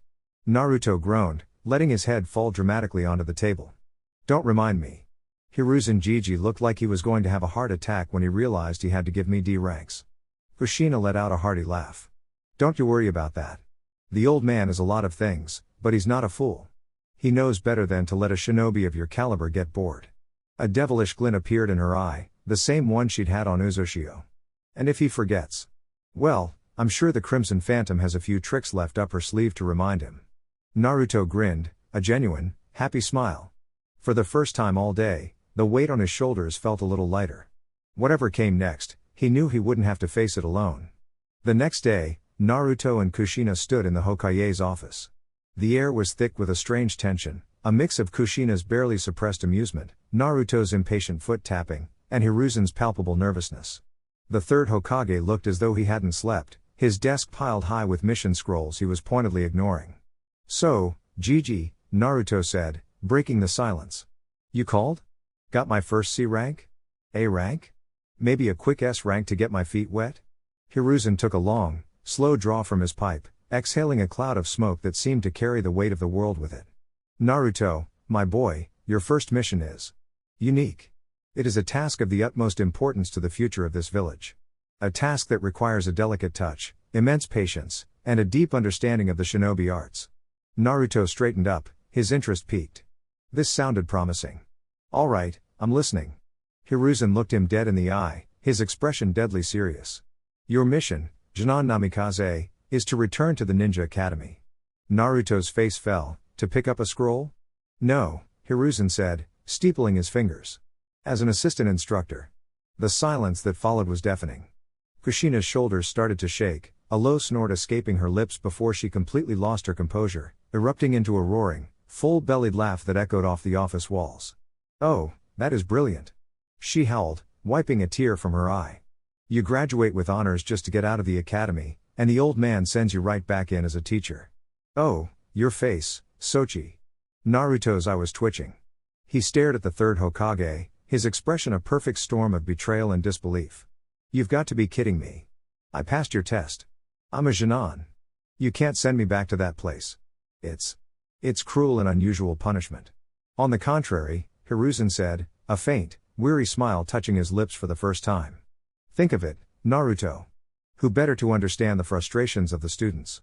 Who better to demonstrate what is possible with dedication and training? You complained the curriculum was too slow, that it was boring. Here is your chance to change it. To make it better. It was a masterful political move, trapping Naruto in his own logic. Naruto opened his mouth to argue, then closed it, a low growl rumbling in his throat. He was outplayed.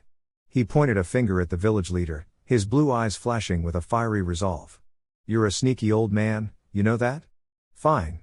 Fine. I'll do it. But you're going to regret this. Hiruzen raised an eyebrow. Oh? Yeah, Naruto seethed, a competitive, almost feral grin spreading across his face. I'm not just gonna teach them. I'm going to whip those kids into the finest shinobi this village has ever seen, and I'm going to do it so fast it'll make your head spin. I'll have them ready for the Chunin exams by the end of the semester, just to spite you. Then you'll have to give me a real mission. Kushina's laughter subsided into a proud smirk. That was her boy. Turn any situation, no matter how infuriating, into a challenge to be utterly and completely demolished. Hiruzen's smile widened. He had successfully diverted the village-scale prankster into a productive, contained environment. He had given the prodigy a purpose. And if Konoha got an unexpectedly powerful generation of new shinobi out of it, well, that was just a bonus. I look forward to it, Naruto-kun, he said calmly. Report to Iruka-sensei tomorrow morning. Dismissed. Naruto spun on his heel and stomped out of the office, muttering curses under his breath about manipulative old Hokages, with his mother following close behind, still chuckling. The next morning, Naruto stood outside the academy classroom, his new forehead protector gleaming under the hallway lights. He took a deep breath, steeling himself. This was it. Mission start. He slid the door open with a bit more force than necessary, causing it to slam against the wall with a loud bang. Every head in the room snapped towards him.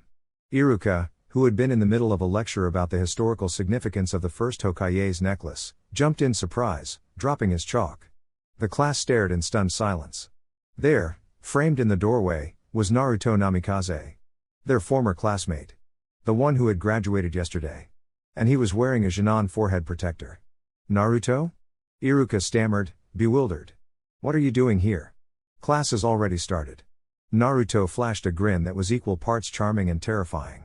He strode to the front of the room, casually plucked the chalk from Iruka's fingers, and turned to face the class. "Morning, everyone," he said, his voice ringing with authority. "As of today, you can call me Naruto-sensei." The collective jaw drop was almost comical. Kiba's mouth hung open, Choji choked on a chip he'd been sneaking, and Shikamaru actually sat up, his eyes wide with disbelief. "What a drag," he muttered, though for once, it sounded more like genuine shock than laziness. Sasuke's reaction was the most potent. He stared, his dark eyes narrowed into slits, a muscle twitching in his jaw. The kid who had vanished for years, returned as a prodigy, and then vanished again from the academy, was now standing here as their teacher? The absurdity of it was infuriating. "Hokage's orders," Naruto explained, tossing the chalk in the air and catching it. He looked at Iruka, who still seemed to be processing the situation. "Iruka-sensei, the third thought you could use a hand. And he thought these guys could use a kick in the pants." He turned back to the class, his grin fading into a more serious expression. "The lecture is over. Everyone, outside. Training yard. Now." No one moved. They were too stunned. "Did I stutter?" Naruto's voice was calm, but it had an edge to it that no one in the room had ever heard before. It was the voice of a shinobi who had seen a battlefield, not a classroom. Slowly, hesitantly, the students began to file out of the room. Iruka finally snapped out of his trance. "Naruto, wait. You can't just take over my class. We have a curriculum to follow. Today is history. Their history is going to be getting beaten in the field if we stick to your curriculum," Naruto shot back, not unkindly. "Trust me on this, Iruka-sensei. The Hokage put me here for a reason." In the training yard, the students gathered, whispering amongst themselves. Naruto stood before them, arms crossed. "All right, listen up," he began, his voice carrying easily across the yard. "I was in this class for about a month, and let me tell you, it was the most boring month of my life. You're being taught to be shinobi like you're learning to bake a cake. Follow the recipe, don't ask questions. That's not how it works. That's how you get killed." He began to pace in front of them, his presence commanding their full attention. "So, here's the new curriculum. My curriculum. We're going to focus on 3 things: taijutsu that works, ninjutsu you can actually use, and the kind of tactical thinking that keeps you alive when everything's gone wrong." He stopped and looked at them, a challenging glint in his blue eyes. "But first, a little demonstration. All of you, at once. Your goal is simple." He held up a single, small bell that he produced from his pocket. "Take this from me before the lunch bell rings." A wave of confusion rippled through the students, followed by a surge of indignant pride. All of them? Against one Genin? Even if it was Naruto, the idea was insulting. Kiba was the first to snap. "You're kidding me. We'll have that bell in 2 seconds." With a battle cry, he and Akamaru shot forward, a blur of motion. He was met with a flicker. One moment Naruto was there, the next he was gone. Kiba stumbled, pitching forward into the space his target had just occupied. Before he could recover, a hand gently pushed his head down, sending him rolling harmlessly into a heap. "One down," Naruto's voice said calmly from behind the entire group. Sasuke's eyes widened. That speed. It was even faster than before. His prodigy's mind raced, analyzing the movement not as a simple burst of speed, but as a perfect, almost instantaneous shift in body weight and position. It was a level of efficiency he hadn't thought possible. He saw Naruto standing there, perfectly calm, his posture relaxed but ready, steady as a mountain lake. "Don't just stand there. He's fast. Surround him," Sasuke yelled, taking command. The class, startled into action, fanned out. Shino sent a swarm of his Kikaiku bugs buzzing through the grass, while Shikamaru started formulating a plan, his mind racing. What followed was 5 minutes of utter humiliation. Every attack was useless. Punches and kicks met empty air. Shuriken were caught casually between 2 fingers and tossed aside. Shino's bugs suddenly found themselves trapped in a small, almost invisible barrier seal that had been slapped on the ground. When Choji used his human bullet technique, Naruto simply sidestepped and stuck a piece of paper with the kanji for heavy on his back, causing the Akimichi to crater the ground with a loud thud. Sasuke, using his highly trained predictive abilities, managed to get the closest, his fist grazing Naruto's sleeve. But it was like fighting a ghost. Naruto flowed around him, never attacking, never striking back, simply making every single one of Sasuke's highly trained movements look like the clumsy flailing of a child. Finally, panting and exhausted, the student stood defeated in the center of the yard. Naruto hadn't moved more than 20 feet from his starting position. The bell on his hip hadn't even shimmered. "Well," Naruto said, his voice deceptively light. That was pathetic. The words struck harder than any physical blow. "You all came at me as individuals," he continued, his tone becoming sharp, didactic. "You, Kiba, you just charged in. You, Sasuke, you tried to do it all yourself, even when you had others around you. Not one of you, not even you, Shikamaru, thought to actually work together. You're not a team. You're just a bunch of kids in the same yard." He let the lesson sink in. A shinobi who fights alone, dies alone. Remember that. Just then, the lunch bell rang, its cheerful chime a stark contrast to the somber mood. "Time's up," Naruto said, jingling the bell on his hip. "No one gets lunch." He ignored the groans of protest. "Today. Tomorrow, you'll earn it." After a short, miserable break, Naruto gathered them again, this time by the large trees at the edge of the training ground. "Forget taijutsu for now. You can't fight if you don't have the foundation. And the foundation of every single jutsu you will ever learn is chakra control." He walked up to the nearest tree, and without a running start, simply walked straight up the trunk, stopping to hang upside down from a thick branch, his arms crossed. The class stared, their minds once again blown. They'd read about this in textbooks, but seeing it done so casually was something else entirely.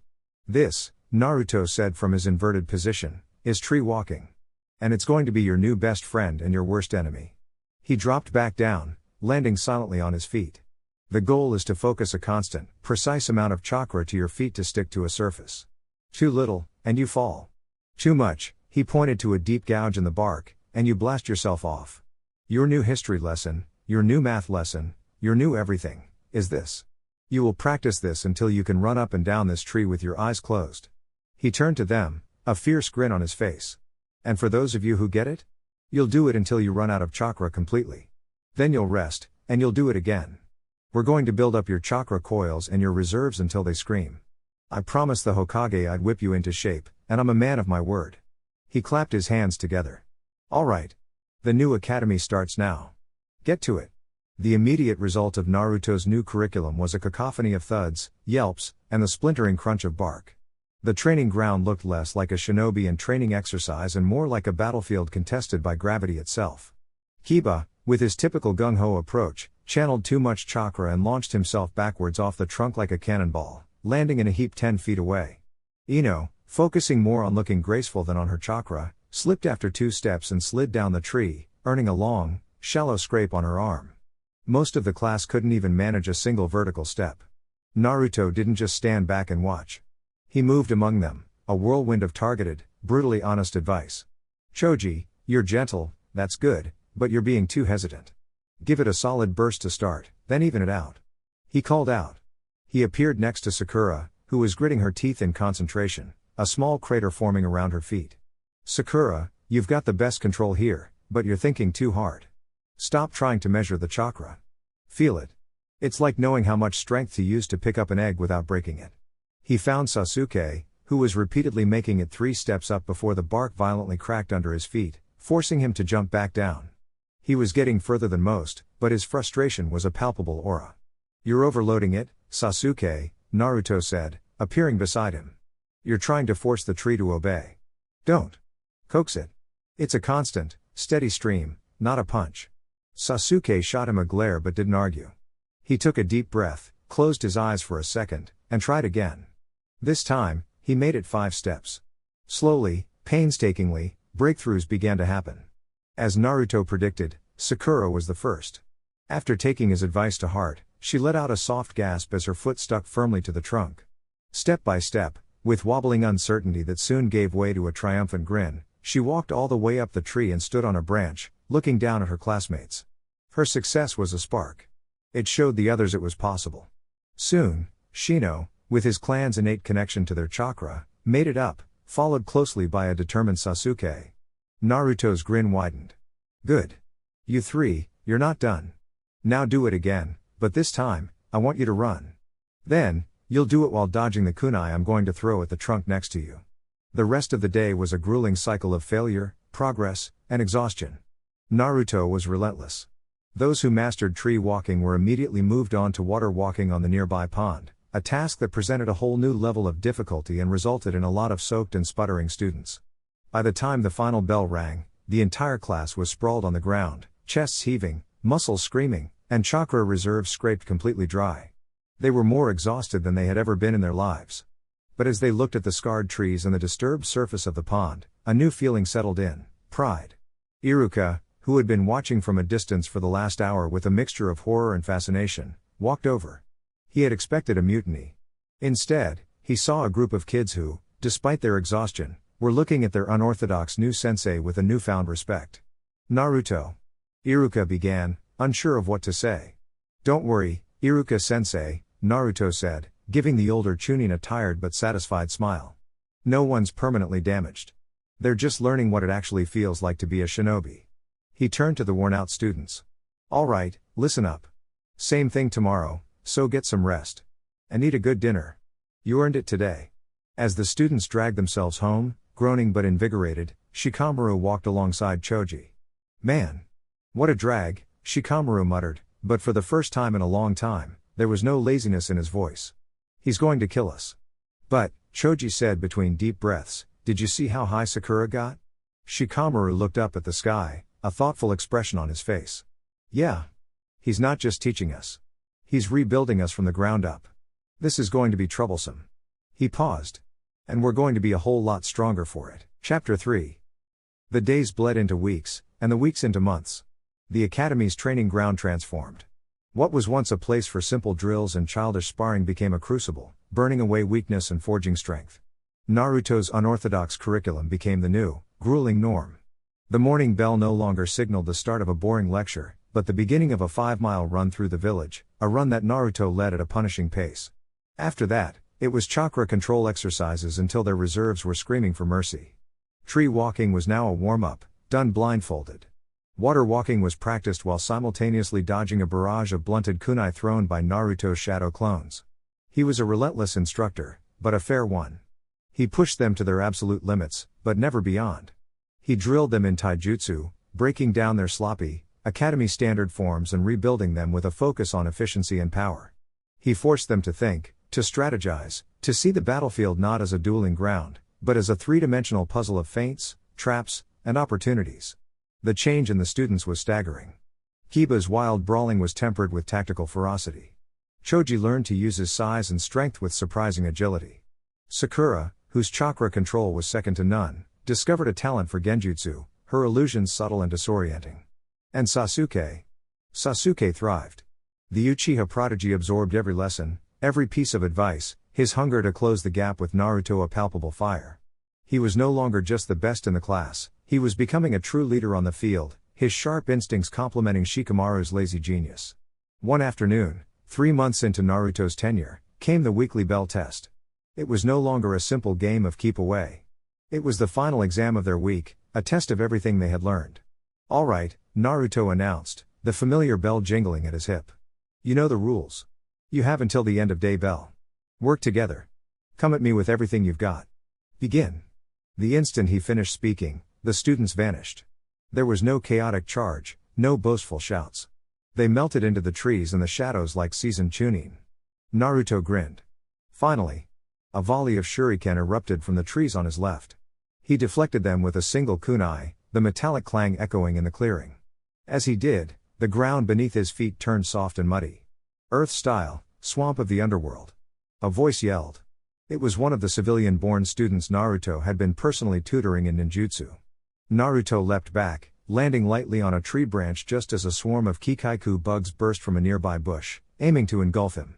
He flashed through a single hand seal. Wind style, gale palm. A concentrated blast of air scattered the insects. "Troublesome," a voice drawled from directly behind him. Shikamaru. He'd used the distraction to get into position. Shadow possession, complete. Naruto's shadow stretched unnaturally, connecting with Shikamaru's. He was frozen. From the corner of his eye, he saw it, a perfectly coordinated pincer attack. On one side, Kiba and Akamaru shot out of the underbrush in a fang over fang.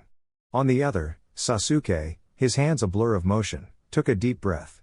Fire style, fireball jutsu. A massive torrent of flame erupted from Sasuke's lips, roaring towards the trapped Naruto. It was a flawless trap. A perfect execution of teamwork and strategy that would have incinerated any normal jonin. Naruto smiled. Not bad. With a surge of chakra that made the air crackle, he simply broke Shikamaru's shadow possession, the link snapping like a frayed rope. In the split second before the two attacks converged on him, he vanished in a blur of motion too fast for any of them to track. Boom! The fang over fang and the fireball collided where he had been standing, kicking up a massive cloud of dust and steam. The students regrouped in the center of the clearing, panting but their eyes shining with excitement. They hadn't gotten the bell, but they all knew, how close they had come. They had forced Naruto to use that speed. Naruto reappeared on a branch above them, not even breathing hard. Best attempt yet, he said, and the praise was genuine. Shikamaru, your timing was perfect. Sasuke, the scale of that fireball was Chunin level. Kiba, your coordination was flawless. He looked down at them, a proud, almost brotherly expression on his face. You're starting to think and move like a single unit. You're starting to look like real shinobi. They didn't get the bell, but as they left the training ground that day, they walked with a confidence they had never known. They weren't just students anymore. They were a team. And their sensei, the unorthodox, unpredictable, and unbelievably powerful Jonin, was turning them into legends. The whispers started in the Jonin standby station. They began as dismissive scoffs from veteran shinobi, chuckling at the idea of the Yondaime's son playing sensei at the academy. But the whispers changed, slowly, as Jonin with younger siblings or clan members in Naruto's class started hearing things. My little sister can walk on water now, a Hyuga Chunin mentioned, baffled. She says the Namikaze sensei is a demon instructor, but she's never been stronger. My cousin's kid, the one who couldn't hit the broadside of a barn? He's landing 8 out of 10 on the shuriken range now, another added. The reports that reached the Hokage's desk were even more astonishing. Iruka, in his weekly summaries, wrote with a tone of someone who was witnessing a miracle and a hurricane at the same time. He detailed the class's skyrocketing physical scores, their near-perfect chakra control, and, most importantly, a level of teamwork and strategic thinking he'd never seen in students so young. Hiruzen Sarutobi would read these reports, a plume of smoke curling from his pipe, a deep, satisfied smile on his face. His gamble had paid off beyond his wildest dreams. He had contained a potential village-wide menace and was simultaneously forging an entire generation of shinobi that would likely be the strongest Konoha had ever produced. One afternoon, Kushina stopped by his office to drop off a new batch of custom-made explosive tags for the armory. Iruka-sensei submitted another report, Hiruzen said, tapping the scroll on his desk. He says that at this rate, the entire class will not only be ready for the Jonin exams in 6 months, but that most of them might be ready for the Chunin exams a year after that. Naruto doesn't do things by half measures, Kushina said with a proud smirk. When he decides to do something, he does it with everything he's got. Even if it's a mission he hates. Indeed, Hiruzen mused, leaning back in his chair. He's shown a remarkable, and frankly, quite shocking aptitude for teaching. It has me thinking. Perhaps his position at the academy should be made permanent. Kushina stared at him. Her face was blank for a solid 3 seconds before she let out a snort. The snort turned into a chuckle, and the chuckle erupted into a full-blown, gut-wrenching laugh. She doubled over, slapping her knee, tears forming in the corners of her eyes. Permanent? She finally gasped, trying to catch her breath. Hiruzen, are you mad? The only reason he's doing this is to spite you. He's counting the seconds until he can leave that place and go on a real mission. If you told him he had to stay there forever, he wouldn't just prank the village, he'd seal the entire academy into a pocket dimension filled with nothing but ramen-flavored water. The thought was so absurd she started laughing all over again, a loud, infectious sound that made the Anbu guards in the rafters crack smiles under their masks. Hiruzen sighed, though he was smiling too. She was right, of course. It was a foolish thought. That evening, Naruto trudged through the front door of his home, every muscle in his body aching with a pleasant weariness. He dropped his gear bag by the door and flopped down at the dinner table where Kushina was already waiting with 2 steaming bowls of ramen. Tough day at the office, sensei? She teased, sliding a bowl towards him. You have no idea, Naruto grumbled, though his eyes were shining. He picked up his chopsticks and dug in. I was teaching them the basics of evasion today. Had 20 clones throwing blunted senbon at them for an hour straight. Kiba actually managed to use a substitution jutsu properly for the first time. And Sasuke? Kushina asked, knowing the Uchiha was Naruto's unofficial benchmark. He's a pain, Naruto said, a smirk playing on his lips. He's starting to read the clone's movements. Nearly tagged the real me twice. He's getting faster. Sounds like you're having fun, Kushina said, her voice soft. Naruto paused mid-slurp. It's a drag, he said, echoing his lazy friend. It's the most troublesome, boring, repetitive D-rank mission in the history of missions. He looked up at his mother, a rare, genuine smile on his face, one free of pranks and bravado. But they're getting stronger, Ka-chan. They're really getting stronger. Kushina's heart swelled. He could complain all he wanted, but she could see it clear as day.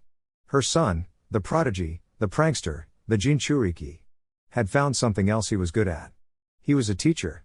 And for all his grumbling, he was proud of his students. The irony was not lost on the class. It became a strange, unspoken source of motivation. Their sensei, the one pushing them until they collapsed, was younger than some of them. He was a peer who had lapped them a dozen times over, and the daily, humbling reminder of that fact was a more potent lesson than any textbook. It's still weird, you know, Sakura commented one day, leaning against a tree to catch her breath while Naruto was busy correcting Choji's footwork across the field. What is? Ino asked, wiping sweat from her brow. Naruto-sensei. We were sitting next to him in class a few months ago. Now he's this. She gestured towards the blonde, who effortlessly sidestepped a surprise lunge from Kiba, tapped him lightly on the head, and sent him spinning to the ground. It's like he's a different species. Troublesome, isn't it? Shikamaru drawled from his position on the ground. He makes you realize just how big the world is. This was the reality of their final month of training. Physically, Naruto was never challenged. The combined assault of his entire class, even with their newfound power and skill, was something he could counter while simultaneously planning what he'd ask his mother to make for dinner. The exhaustion he felt at the end of each day was purely mental, a deep, soul-crushing weariness that came from hurting 20-odd preteens, answering a million questions, and trying to explain the concept of a tactical feint for the 10th time. On the final day of his 5-month mission, Naruto gathered the class in the center of the training ground. All right, he announced, a single bell jingling at his hip. You know what this is? One last time. The rules are the same as always. You have until the end of day bell. A new energy buzzed through the students. This wasn't the clumsy, chaotic mob from the first day. This was a unit. Begin. The moment the word left his lips, the clearing was empty. Naruto stood alone, a faint smile on his face. He didn't move. He simply closed his eyes and listened. The attack came from everywhere and nowhere at once. Shino's Kikaiku swarmed from below ground while Sasuke's great fireball jutsu roared from the treetops. Simultaneously, a dozen shuriken flew from the shadows, each one aimed with deadly precision. Naruto didn't even open his eyes. With a single, fluid motion of his left hand, he drew a kunai and deflected every single projectile in a shower of sparks. With his right, he made a single hand seal. Wind style, air cushion. A localized dome of swirling air formed around him, harmlessly dispersing both the flames and the insects. It was an incredibly complex, chakra-intensive defense performed with the ease of a sigh. The real assault began then. Shikamaru's shadow shot forward, not to catch Naruto, but to pin the shadow of a falling leaf just behind him. In that instant, Kiba, Sakura, and Ino burst from the trees, their taijutsu perfectly synchronized, forcing Naruto to step back, directly onto the pinned leaf shadow. Got you. Shadow possession. What? Shikamaru grunted in surprise from his hiding spot. Naruto stood perfectly still on the trapped shadow, completely unaffected. Good try, Shika, he called out, finally opening his eyes. But you need more power to hold someone with my level of chakra. He took a casual step forward, breaking the possession jutsu without a shred of effort. It was then that Sasuke appeared in front of him, a Chidori-like crackle of lightning, a technique Naruto had taught him the basics of, forming in his hand. Naruto simply raised one finger and poked Sasuke's forehead. The lightning dissipated instantly. You're telegraphing your chakra buildup, Sasuke. I could feel that from a mile away. He spent the next hour effortlessly dismantling every trap, every combination, every clever strategy they threw at him. He never took more than 3 steps in any direction. The physical gap was an uncrossable chasm. As the sun began to dip towards the horizon, the students regrouped, panting and covered in dirt, but not defeated. There was a look of grim understanding in their eyes. Time's almost up, Naruto said calmly. We know, Shikamaru replied, stepping forward with a tired smirk. Which is why we saved this for last. He looked over his shoulder. Now. Suddenly, from all around the clearing, a chorus of high-pitched voices yelled, Ka-chan said you have to clean your room. It's a pigsty, you know. You forgot to take out the garbage again. Stop leaving your wet towels on the floor. Dozens of perfect, auditory illusions, a genjutsu Sakura had been perfecting, all in Kushina Uzumaki's unmistakable, terrifyingly angry voice. For the first time all day, Naruto froze. His eye twitched. A cold sweat broke out on his brow. It was a primal, instinctual reaction. And in that single moment of psychological shock, a hand shot out from a small hole in the ground beneath him, a hiding spot Hinata had quietly dug, and snatched the bell from his belt. Jingle. The clearing fell silent. Hinata stood there, holding the bell, her face bright red but her eyes shining with triumph. Naruto stared at the bell in her hand, then at the smirking faces of his students. The sheer, unadulterated genius of the tactic washed over him. They couldn't beat him with power. So they had attacked the one weakness they knew he had, his fear of his mother's wrath. A low chuckle escaped his lips.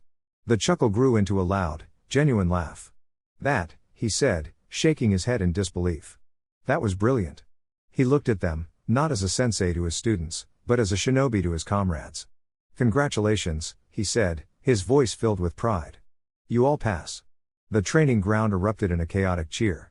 The students, exhausted and dirt-stained, mobbed Hinata, patting her on the back and celebrating their hard-won victory. She blushed to the tips of her ears, clutching the bell as if it were a priceless treasure. Naruto, still chuckling, walked into the throng. He gently ruffled Hinata's hair. That was a Jonin-level strategy, Hinata. You saw a weakness no one else did and exploited it perfectly. I couldn't be prouder. He then looked at the rest of the beaming faces around him. All of you.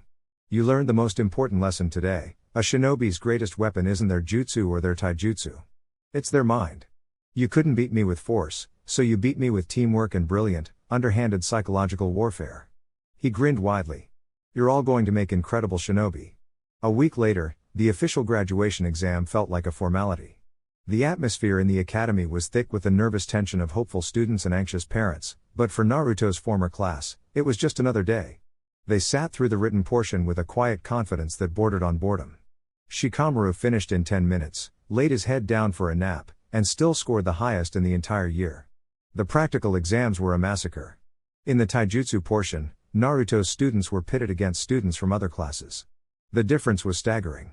It wasn't just about strength or speed, it was about form, balance, and strategy. They didn't brawl, they dismantled their opponents with precise strikes, clever footwork, and an efficiency that made the supervising instructors trade shocked glances. Sasuke's match lasted 12 seconds. He didn't even get a speck of dust on his clothes. The ninjutsu exam was the final nail in the coffin.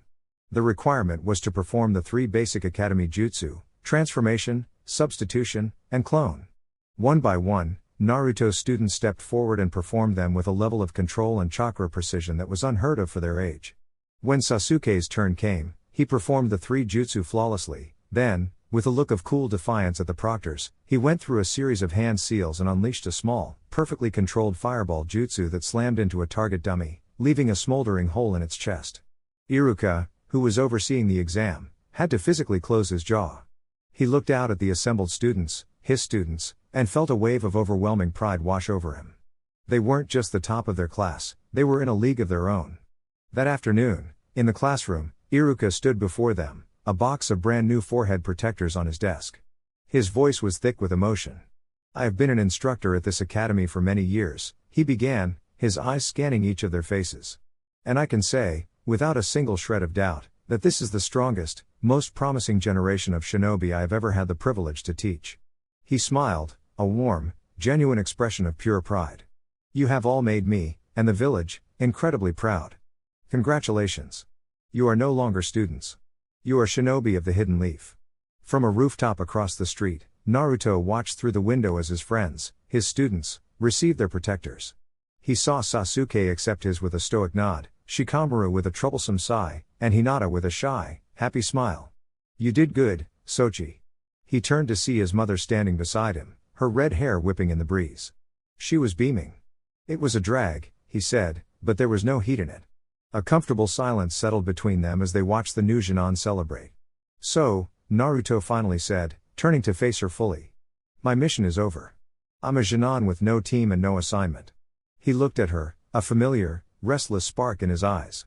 What's next? Kushina's hand rested on Naruto's shoulder, a warm, grounding presence. What's next is that we go see the Hokage and get you a real mission, she said, her grin mirroring his own restless energy. Your punishment is over. It's time for your real shinobi career to begin. With a shared look, the two of them vanished from the rooftop in a blur, reappearing moments later on the windowsill of the Hokage's office. Hiruzen Sarutobi didn't even look up from his paperwork, used to the Uzumaki's dramatic entrances by now. I assume from the lack of screaming and citywide property damage that the final test went well, he mused, gesturing for them to come in. Naruto vaulted into the room, landing silently on the floor. They passed, he announced, his chest puffing out with pride. Used my one and only weakness against me. It was brilliant. I read Irika's report, Hiruzen said, setting down his pen and finally giving them his full attention. He looked at Naruto, his gaze filled with a deep, genuine respect. You have done this village a great service, Naruto-kun. You took on a mission you despised and, in your own words, demolished it. You have forged a generation of shinobi that will be the pride of Konoha for years to come. Your mission is officially logged as an A-rank success. Naruto's eyes widened. An A rank? Seriously? Training an entire class of shinobi to that level in such a short time is no simple task, Hiruzen said with a smile. You've earned it. Which brings us to what comes next. He leaned forward, his expression growing serious. The other graduates will be assigned to 3-man cells under a jonin leader. But you, Naruto, are an anomaly. Your skills are, conservatively speaking, jonin level, if not higher. Placing you on a standard Jonin team would be a disservice to you and a hindrance to your teammates. The power gap is simply too large. Naruto's excitement deflated slightly. He hadn't thought of that. He was a Jonin with no team. Was he going to be stuck in limbo? I have a proposal, Kushina said, stepping forward. Her tone was firm, the voice of a seasoned shinobi and clan head. Don't give him a team. Give him to me. Hiruzen raised an eyebrow, intrigued. Explain. Let us be a 2-man cell. Team Uzumaki, she stated plainly. I'll be his jonin sensei, he'll be my apprentice. It allows me to continue his training in the field, where it matters most. More importantly, it allows us to take on missions appropriate for his skill level. B ranks, A ranks. The kinds of missions that will actually challenge him and allow him to grow, instead of letting him stagnate on D ranks. Naruto's head snapped towards his mother, his eyes shining with a brilliant, hopeful light. The idea was perfect. Going on real missions, not as a student, but as a partner. With his mom? It was everything he could have wanted.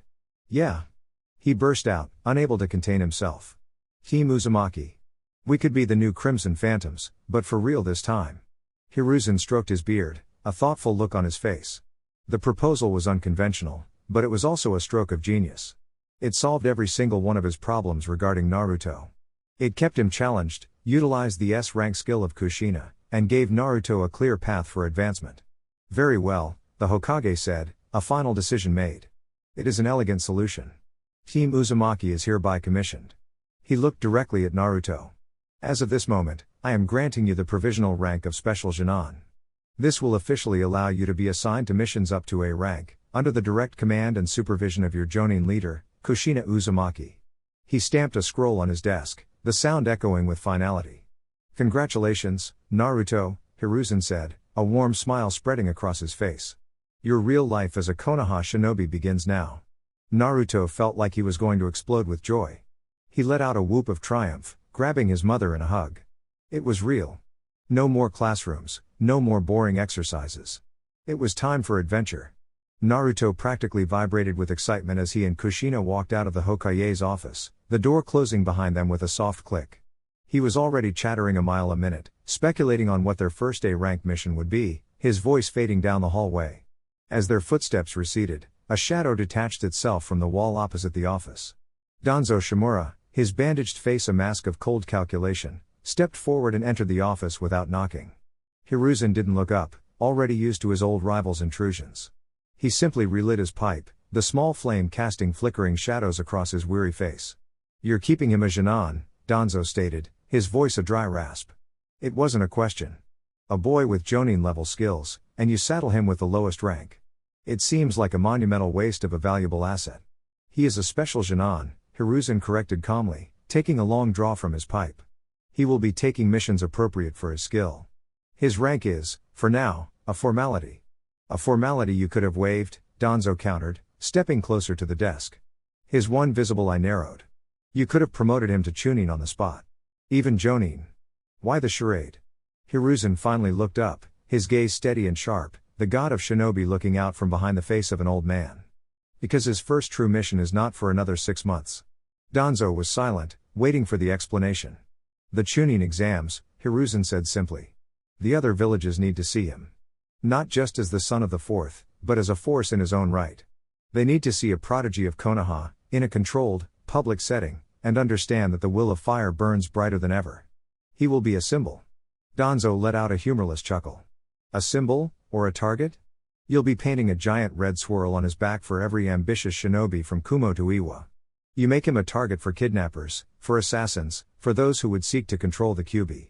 A bright light casts a long shadow, Danzo, Hiruzen replied, his voice firm. But it also blinds those who stare directly at it. It is a calculated risk. For the past decade, the other villages have seen Konoha as weakened. We lost our Hokage, we were ravaged by the Nine Tails. They whisper. They wonder. I want Naruto to be the answer to their whispers. He leaned forward, the embers in his pipe glowing like a dragon's eye. Let them see him. Let them see the son of Minato Namikaze and Kushina Uzumaki, a Jinchuriki of perfect control and overwhelming power. Let them send their best and brightest to test him, and let them watch as he surpasses them all. I want them to be afraid. Fear is a better deterrent than any treaty. A bigger target is also a bigger warning sign. Attack Konoha, and you will have to deal with him. Danzo was silent for a long moment, processing the old Hokage's logic. It was a bold, aggressive strategy. Using one boy as a statement to the entire world. It was a strategy he could appreciate. A dangerous gambit, Hiruzen, he finally said, turning to leave. For the boy's sake, I hope you are right. The door slid shut, leaving Hiruzen alone in his office with the setting sun and the heavy weight of his decision. He had set the stage for his greatest weapon. Now, he could only pray the world didn't break him before he was ready. For the next week, Naruto was a caged tiger. He paced the training grounds, tore through kenjutsu katas with enough force to create gusts of wind, and spent hours in the library researching A-rank mission protocols. The promise of real shinobi work had lit a fire in him, and the waiting was agony. If Gigi doesn't give us a mission soon, I'm going to paint his face on the back of the academy, you know, Naruto grumbled one morning, flawlessly parrying a strike from a shadow clone. Kushina, who was sitting on the porch sipping tea, chuckled. Patience, Sochi. The right mission will come. A shinobi who can't handle waiting is a shinobi who walks into a trap. As if on cue, an Anbu operative with a cat mask appeared in a swirl of leaves in the center of the yard. Hokage-sama requests the presence of Team Uzumaki, the operative said in a monotone voice, before vanishing as quickly as they came. Naruto's face split into a wide grin. Finally, he and Kushina arrived in the Hokage's office in a flash, finding Hiruzen speaking with a short, powerfully built man with a thick, graying mustache and hands calloused from a lifetime of hard labor. Ah, Naruto-kun, Kushina-san. Perfect timing, Hiruzen said, gesturing to the man. This is Tasuke-san. He is a master weaponsmith. He requires an escort to the town of Tanzaku quarters. Naruto's excitement soared. A master weaponsmith. That sounded important. Due to increased bandit activity along the route, I'm classifying this as a high C-rank mission, Hiruzen continued. The energy in the room deflated like a popped balloon. Naruto's shoulders slumped. A C-rank? He muttered, his disappointment palpable. Seriously? After all that talk about missions appropriate for my skill? Tasuke the smith grunted, eyeing Naruto with open skepticism. This is my escort? A loudmouthed brat? I was told I'd be protected by Konoha's finest, not its nursery. Before Naruto could retort, Kushina stepped forward, her smile pleasant but her eyes holding a dangerous glint. Tasuke-san, my son may be young, but I assure you, he is more than qualified. And I will be leading this mission. Are my skills as the red hot-blooded habanero also in question? The smith paled slightly. Kushina's reputation preceded her. And no, of course not, Kushina-sama. It's just. The boy. The boy will be ensuring your safe arrival, Hiruzen said, his tone leaving no room for argument. This is your team, Tasuke-san. You'll leave in 1 hour. Dismissed. Outside the tower, Naruto was still grumbling. A C-rank. Escorting a grumpy old man. This is a joke. Every mission is a real mission, Naruto, Kushina said, her voice firm as they walked towards the village gates. The moment you underestimate a situation because of its rank is the moment you die. You wanted to be a shinobi? This is it. The boring walks, the ungrateful clients, the endless waiting. It's not all flashy jutsu and saving the day. Now, get your head right. We have a job to do. Naruto looked at his mother's serious expression and sighed, the frustration giving way to resolve. She was right. He was a shinobi of Konoha now. A member of Team Uzumaki. He would complete the mission, no matter how boring. Right, he said, his voice now clear and focused. Let's go get the grumpy old man to his forge. The first few hours on the road were an exercise in excruciating silence, broken only by the crunch of their sandals on the dirt path and Tasuke's occasional grumbling about the heat. Naruto, walking point, was bored out of his mind. He scanned the trees, the road, the sky, his senses on high alert as his mother had drilled into him, but the sheer monotony was a challenge of its own. Are we there yet? He muttered under his breath, for what felt like the 100th time. No, Kushina replied from her position beside the smith, her voice calm but laced with amusement. And if you ask again, I'll have you do the rest of the walk on your hands. Suddenly, Naruto stopped dead. His head tilted slightly, a frown creasing his brow. Kushina was instantly alert. What is it? Something's wrong, Naruto said, his voice low. The air. It feels thick. Stagnant. He closed his eyes, focusing. As an Uzumaki and a Jinchuriki, his ability to sense negative intent was second to none. 13. No, 14 people. Up ahead. Hiding in the trees. They're waiting. Tasuke scoffed. The boy is imagining things. There's nothing out here but. He was cut off as Kushina held up a hand, her expression deadly serious. Her veteran senses had confirmed her son's warning. The birds had gone silent. The wind was carrying a faint, coppery scent. It was the smell of unsheathed steel and bloodlust. Tasuke-san, she said, her voice dropping to a whisper. Get behind me. Now. Just as the weaponsmith complied, the ambush was sprung. A volley of kunai rained down from the canopy, aimed not at the shinobi, but at the wheels of Tasuke's cart, shredding them instantly and bringing it to a lurching halt. From the trees descended 14 figures, all wearing mismatched armor and bearing the scarred Hittite aid of missing nin. They were no mere bandits. Their leader, a large man with a jagged scar across his face, grinned viciously. Hand over the smith and his cargo, and we'll let you leave nin live. Naruto looked at his mother, his boredom completely replaced by a sharp, predatory focus. He didn't even need to speak. His eyes asked the question. Kushina gave a subtle nod, a slight smirk playing on her lips. Naruto, she said, just loud enough for him to hear. You have 30 seconds. Non-lethal, if you please. Try not to make too much of a mess. Tasuke's eyes went wide with disbelief. You're letting the brat handle this? He never got an answer. The moment Kushina finished speaking, Naruto vanished. He didn't use a jutsu, he was simply gone. A split second later, he reappeared behind the enemy leader, the flat of his blade connecting with the man's neck in a sharp, precise chop. The leader crumpled without a sound. Before the other 13 could even process what had happened, Naruto was among them. He moved like a phantom, a whisper of orange and black. It wasn't a fight, it was a disassembly. A kick to a knee here, the pommel of his sword to a temple there, a quick jab to a pressure point that sent a man into temporary paralysis. His movements were fluid, economical, and brutally efficient. Each strike was perfectly placed to incapacitate without killing. The missing nin were like children fighting a storm. They swung their weapons at empty air, their jutsu hitting nothing but afterimages. In less than 20 seconds, all 14 attackers were lying on the ground, groaning, unconscious, or paralyzed. Naruto reappeared at the front of the cart, sheathing his sword with a clean click. He dusted off his hands and looked at his mother. 22 seconds. I'm getting slow. Tasuke stared, his mouth hanging open, his face pale with shock. He looked at the field of defeated ninja, then back at the loudmouthed brat who hadn't even broken a sweat. Kushina walked over to the still conscious leader and knelt, pressing a kunai to his throat. C-rank mission, was it? She mused aloud, before her voice turned to ice. You have 5 seconds to tell me who hired you before I start getting creative. The man, terrified, spilled everything immediately. They were hired by a rival merchant guild to intercept Tasuke and steal the unique steel folding blueprints he was carrying. This was never a bandit problem, it was corporate espionage backed by B-rank missing nin. Kushina stood up, a grimly satisfied smile on her face. She looked at her son, who was now trying, and failing, to look modest under Tasuke's awestruck gaze. Well, Naruto, she said, her voice ringing with satisfaction. Looks like you got your wish. This just stopped being boring. Naruto's grin was feral, a perfect mirror of the one on his mother's face. Boring is definitely over, he said, a hum of chakra already buzzing around him. While Kushina finished her brief, pointed interrogation, Naruto got to work. With a single hand sign, 10 shadow clones popped into existence around him. Alright, guys, you know the drill, the real Naruto commanded, tossing a sealing scroll to the clone nearest him. Standard incapacitation seals. Tie them up, seal their chakra, and stack them neatly by the side of the road for the next Konoha patrol to find. Make it clean.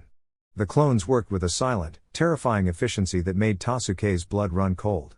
They moved from one groaning missing nin to the next, applying seals, binding them with ninja wire, and disarming them with practiced ease. It was the work of a seasoned Onbu squad, not a 13-year-old boy.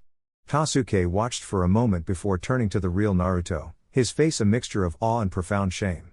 He bowed deeply from the waist, a gesture of utmost respect. I apologize, Naruto Dono, the smith said, his voice thick with humility. My words were foolish and arrogant. I have never witnessed such skill. Please, forgive my ignorance. Naruto turned from supervising his clones, his predatory grin softening into something more genuine. He waved a dismissive hand. It's fine, old man. Just remember, he said, giving the smith a conspiratorial wink, the loudest ones are usually the most dangerous.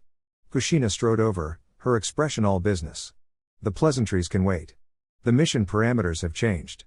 She looked from Tasuke to Naruto, her gaze sharp. This is now a B rank, minimum. Tasuke-san, the men you saw are only the first wave. Whoever hired them will know they failed when they don't report back. They will send more, and they will likely be stronger. She knelt, examining the shredded wheels of the cart. And we are a stationary target. We need to move. I can fix it, Tasuke said immediately, eager to contribute. The spokes are shattered, but the frame is intact. If your clones can find me some sturdy hardwood branches, I can jury-rig a functional wheel. It will be slow, but it will hold. Good, Kushina nodded. Naruto, assign 4 clones to help him. The rest finish up with our guests. As the clones and the smith got to work, Kushina laid out the new plan. We're abandoning the main road the moment we're mobile. We'll cut through the forests. It will add a day to our journey, but it will make us harder to track. She turned her full attention to her son. Naruto, from here on out, you're not just on point. You're our eyes and ears. I want 2 clones scouting a 5-kilometer radius around us at all times. I want them moving through the trees, silent. You will report anything bigger than a field mouse. Understand? Understood, Naruto replied, his voice losing its playful edge and taking on the crisp focus of a shinobi receiving orders. Within the hour, the cart was fitted with 2 ugly, yet surprisingly sturdy, makeshift wheels. The 14 missing nin were bound, sealed, and hidden just off the road with a locator seal that would ping the Konoha patrol network. The forest was a world away from the open road. Every snapped twig, every rustle of leaves, was amplified in the oppressive silence. Tasuke, for his part, had never been quieter, his earlier arrogance replaced by a wide-eyed respect for the 2 shinobi guarding him. He watched the mother and son, who had reverted from a bickering family into a seamless, silent unit. Kushina's eyes constantly scanned their surroundings, while Naruto walked with a preternatural calm, his focus absolute. They had been traveling this way for 3 hours when it happened. A puff of smoke erupted beside Naruto, the telltale sign of a shadow clone dispelling after having seen its last. He didn't flinch, but his body went rigid. Mom, he said, his voice a low, dangerous murmur. Trouble. Kushina was instantly at his side. Report. 2 of them, Naruto stated, his blue eyes hardening. High Jonin level chakra signatures. They're not searching, they're tracking. They know exactly where we are. Intercept course, they'll be on us in less than a minute. Get ready, Kushina ordered, drawing the tanto from her back. Tasuke scrambled to hide behind the cart, his face pale. They didn't have to wait long. 2 figures dropped from the canopy, landing 50 feet ahead of them with silent thuds that barely disturbed the forest floor. The one on the left was a mountain of a man, broad-shouldered and thick-limbed, with a scarred Iwa headband crossed out on his forehead. The one on the right was his opposite, lean, wiry, with sharp, bird-like features and a cruel smirk. He wore a matching Iwa Hitai 8. Well, the wiry one, clearly the leader, said in a gravelly voice. To think the Goro squad couldn't handle a simple escort. I suppose you get what you pay for. The mountain of a man cracked his knuckles, the sound echoing like stones grinding together. Is that them? The yellow flashes leftovers? I was hoping for more of a challenge. Kushina's eyes narrowed, her grip tightening on her tanto. Iwa nin. You're a long way from home. Business is business, the wiry man shrugged. Our clients want the smith's work. But for us. He let his gaze fall on Naruto, a venomous hatred twisting his features. Settling a personal score with the Namikaze name is a welcome bonus. Your father killed our older brother at the Kyūbi bridge. Naruto, Kushina whispered, not taking her eyes off the enemy. The big one is a brute force type, almost certainly an earth-style specialist. The wiry one is the censor, and the leader. He's mine. Got it, Naruto replied, his hand resting on the hilt of his own sword. There was no fear in his voice, only a chilling readiness. Last chance, the Iwa Nin leader said, making a hand sign. Hand over the cargo and we'll make your deaths quick. A courtesy we never would have extended to Minato Namikaze. Kushina let a slow, dangerous smile spread across her face. It was the smile of the red hot-blooded habanero, the one that promised untold pain. You know, she said, her voice dripping with mock sweetness. My husband always said Iwa Nin were all rock and no brains. She shifted her stance, chakra flaring to life around her. Let's test that theory. The moment Kushina finished speaking, the forest exploded into motion. The hulking Iwa Nin, whose name was Kensei, roared as he slammed his palms on the ground. Earth style, earth flow river. The forest floor beneath Naruto liquefied, turning into a churning river of mud designed to trap and drown him. Naruto didn't even seem surprised. With a burst of chakra to his feet, he leapt straight up, landing gracefully on a high branch as the mud river flowed harmlessly beneath him. You'll have to be faster than that. Naruto called down, his voice laced with amusement. Kensei snarled and launched himself upwards, his fists coated in jagged rock. But the boy was gone. A second later, Kensei felt a sharp impact on the back of his neck and his vision swam. He stumbled, turning to find Naruto standing there, sheathing his sword. What? Kensei grunted, shaking his head to clear it. How are you so fast? Gravity is a suggestion, Naruto said cheerfully, before his face turned serious. And you talk too much. While Naruto played with his opponent, Kushina's fight was a different affair entirely. The wiry leader, Jinin, was a censor and a pragmatist. He knew a direct confrontation was foolish. He weaved through the trees, flinging kunai with explosive tags, trying to gauge her speed and reactions. Kushina moved like a crimson blur, deflecting each projectile with her tanto, her expression one of cold fury. My son is playing with his food, she said, her voice echoing through the trees. I, on the other hand, have lost my patience. Suddenly, 5 golden, ethereal chains erupted from Kushina's back, lashing out like enraged serpents. Jinin's eyes widened in pure terror. He knew the legends. The adamantine sealing chains of the Uzumaki. He tried to leap away, but it was useless. One chain wrapped around his ankle, yanking him from the air and slamming him into a tree. The others coiled around his limbs and torso, pinning him helplessly, the chains glowing with suppressive power. At the same moment, Naruto decided his own fight was over. He appeared behind Kensei, who was still trying to locate him, and pressed a single, glowing sealing tag onto the back of the larger man's neck. Kensei's body seized up, his chakra flow instantly frozen. He crashed to the ground, completely paralyzed but fully conscious. Naruto dragged the paralyzed Kensei and dropped him next to the chain-bound Jinin. Kasuke watched from behind the cart, trembling, having just witnessed 2 elite jonin be dismantled in less than a minute.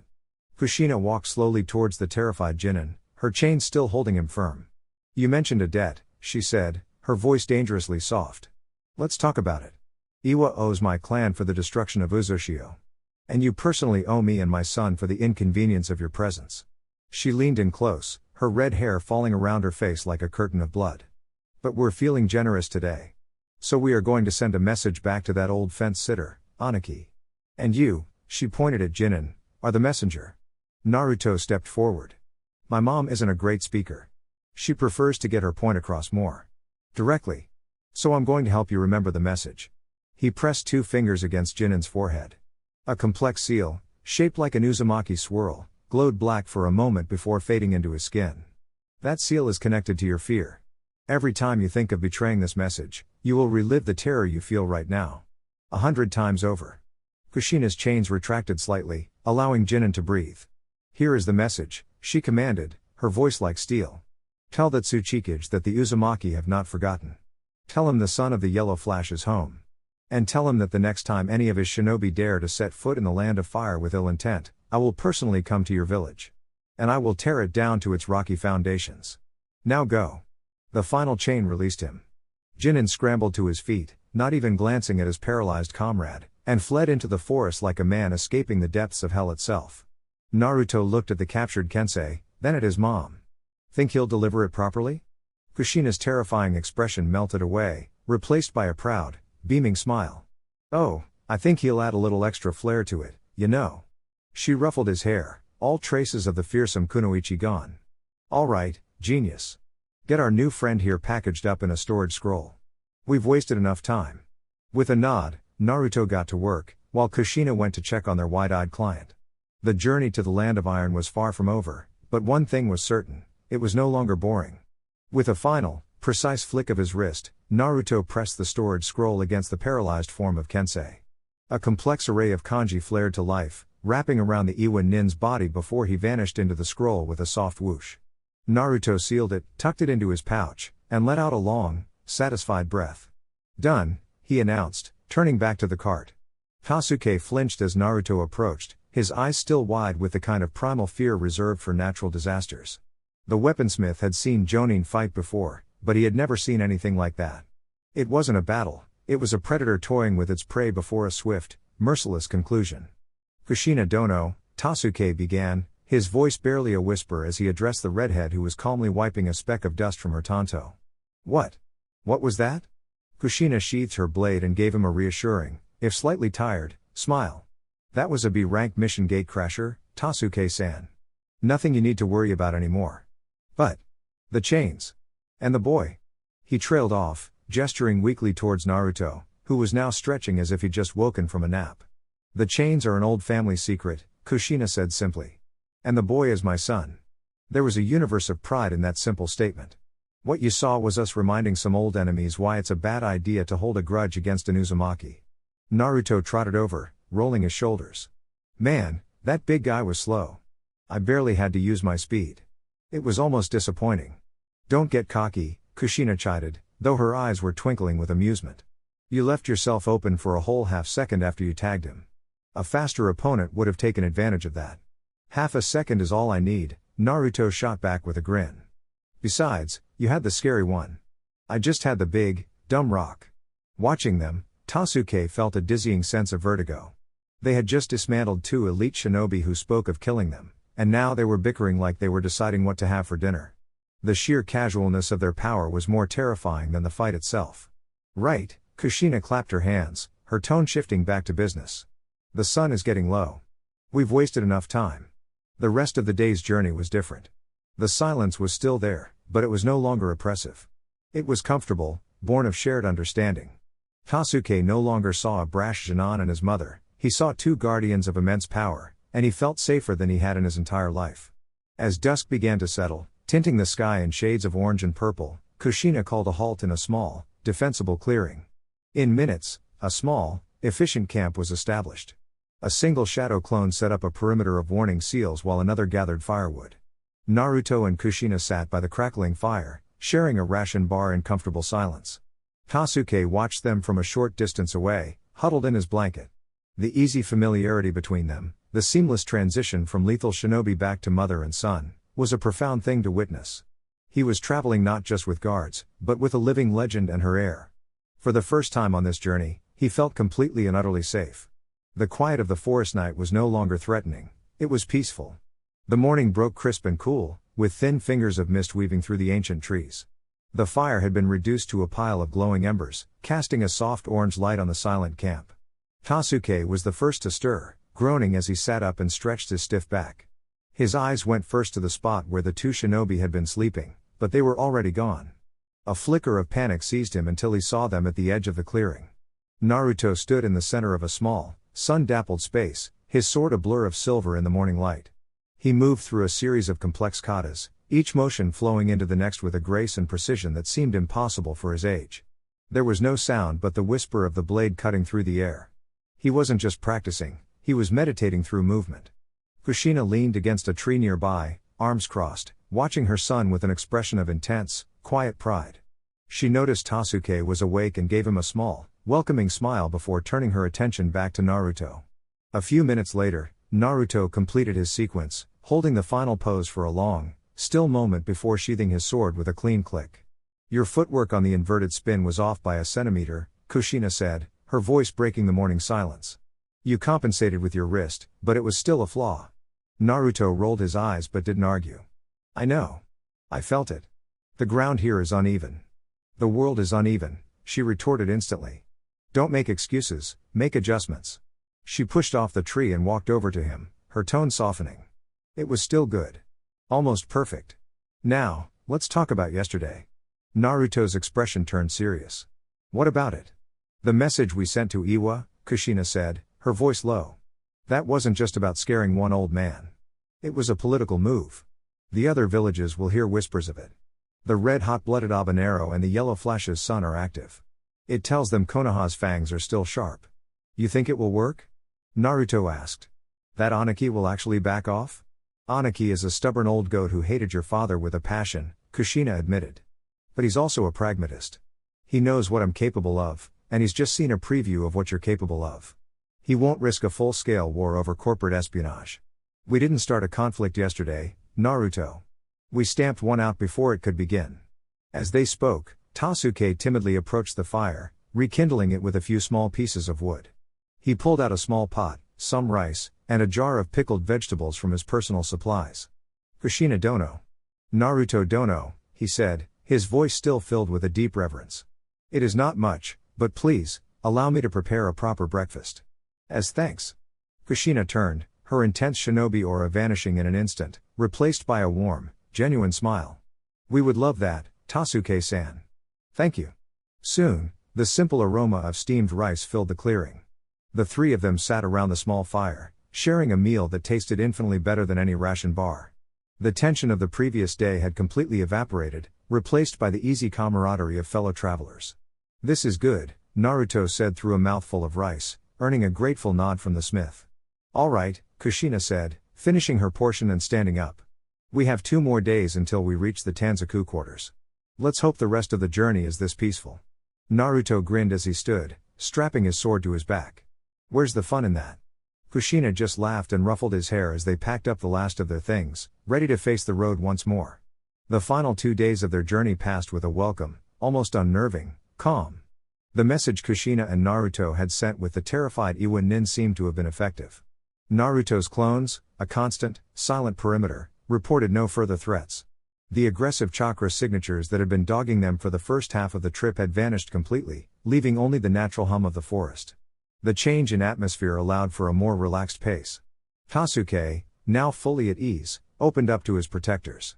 He spoke of his late wife, his passion for forging blades that felt like extensions of a shinobi's own soul, and his dream of seeing one of his creations wielded by a truly legendary figure. During one of their evening meals, he looked at Naruto's sword, which was resting against a log.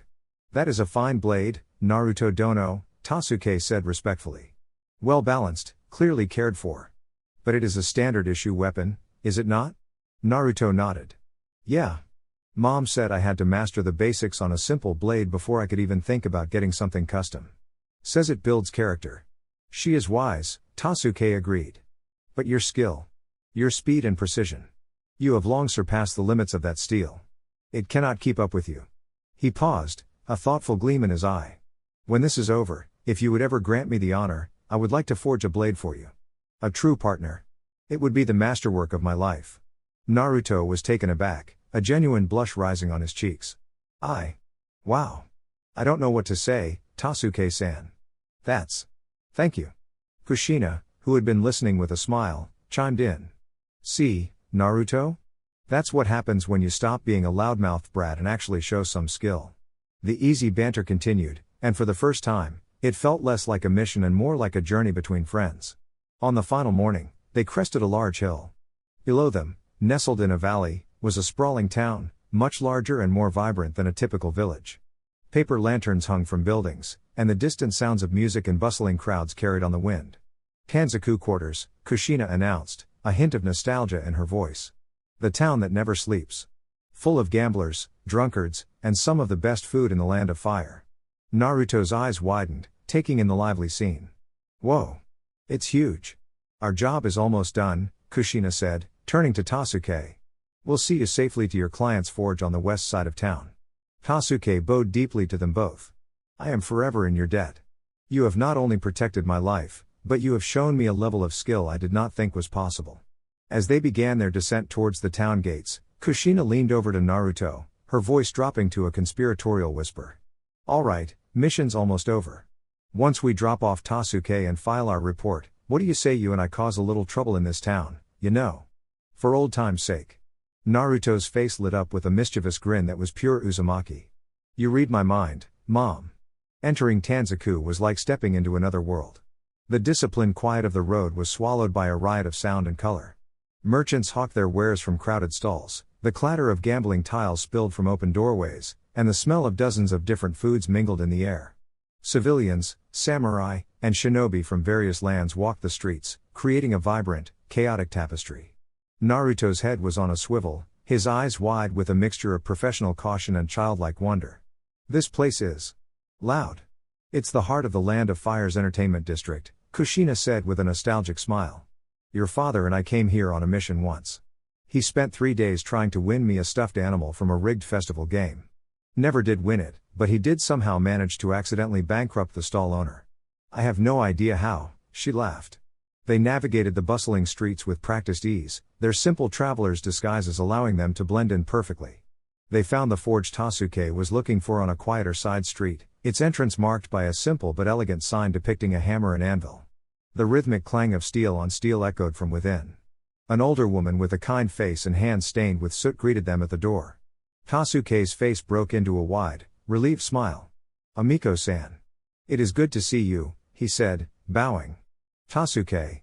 You made it, the woman replied, her eyes quickly assessing Naruto and Kushina.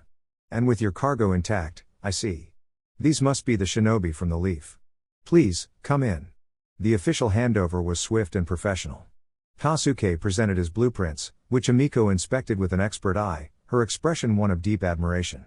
Payment was exchanged, and the mission was officially complete. As they prepared to leave, Tasuke stopped Naruto one last time.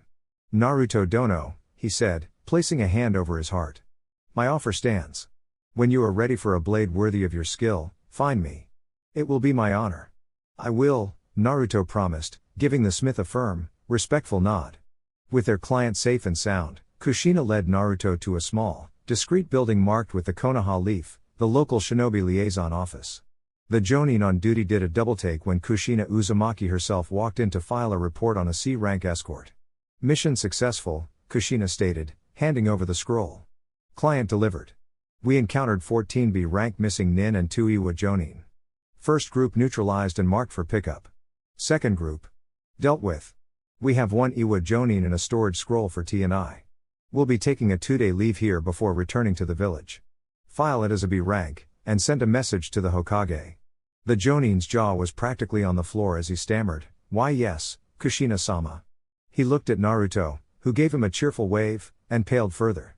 The whispers about the Yellow Flash's prodigy son were clearly not exaggerated. Once outside, Kushina stretched her arms over her head with a satisfied groan. The sun was beginning to set, and the lanterns of Tanzaku were starting to glow, painting the town in warm, inviting colors. She turned to Naruto and tossed him a heavy pouch that jingled loudly. What's this? He asked, catching it. Your cut of the mission pay, she said with a grin. Plus a little bonus from your mother for not complaining too much on the road. Her grin widened, turning mischievous. Now, here's the plan. First, we find the best bowl of ramen this town has to offer. My treat. Then, we find a good inn. And after that. She leaned in, her voice dropping to a conspiratorial whisper. We're going to see just how much fun 2 Uzumakas can have with a fat wallet in a town full of gamblers and cheats, you know? Naruto's own grin mirrored hers, full of excitement and a hint of trouble. The mission was over. The fun was just getting started. Kushina's quest for the best ramen led them not to a grand, brightly lit restaurant, but deep into a winding alleyway. At the end sat a tiny, single cart stall with only 6 stools, run by a wizened old man with a magnificent white mustache. The moment he saw Kushina, the old man's eyes crinkled in recognition. Red, he grunted, a rare, gummy smile appearing on his face. Been a long time. Thought you were dead. Takes more than a giant fox to kill me, old man Tetsu, Kushina shot back, sliding onto a stool with a familiar ease. This is my son, Naruto. 2 bowls of your best miso pork, extra rich broth. And make 'em big. The ramen that arrived was a work of art. The broth was a deep, complex gold, The noodles were perfectly chewy, and the pork melted in their mouths. Okay, Naruto declared after his first bite, his eyes wide with reverence. This is it. This is the best ramen in the world. Told ya, Kushina said, already halfway through her bowl. Now, let's see if you can keep up. What followed was less a meal and more a competition. The two Uzumakis devoured bowl after bowl with a speed and ferocity that made Tetsu chuckle and shake his head. It ended, as it often did, in a perfect tie at 6 bowls each.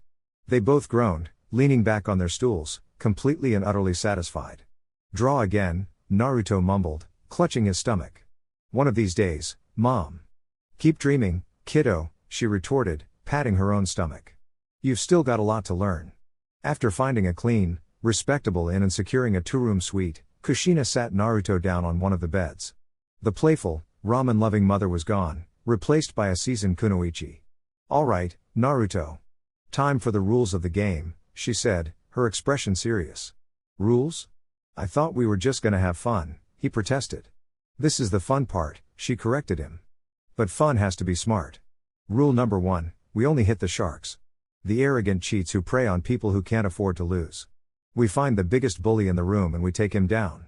She held up a second finger. Rule number 2, we do not get caught. This is an exercise in subtlety. Transformations, misdirection, and fuinjutsu. No flashy jutsu, no brawling. We go in, we win, and we leave them wondering what happened. We are ghosts. Finally, she held up a third. And rule number 3, the most important one, this isn't about the money. It's about the principle. We keep a little for snacks, and the rest, she said with a grin, we give back. An anonymous donation to the local orphanage or a struggling family. The Uzumaki clan always looked after the little guy. Naruto's eyes gleamed with understanding. This wasn't just random mayhem. It was a mission with a purpose. I get it. It's a different kind of justice, you know? Exactly. An hour later, a wealthy-looking merchant's wife with an elegant updo and a quiet, unassuming son entered one of Tanzaku's most notorious gambling dens.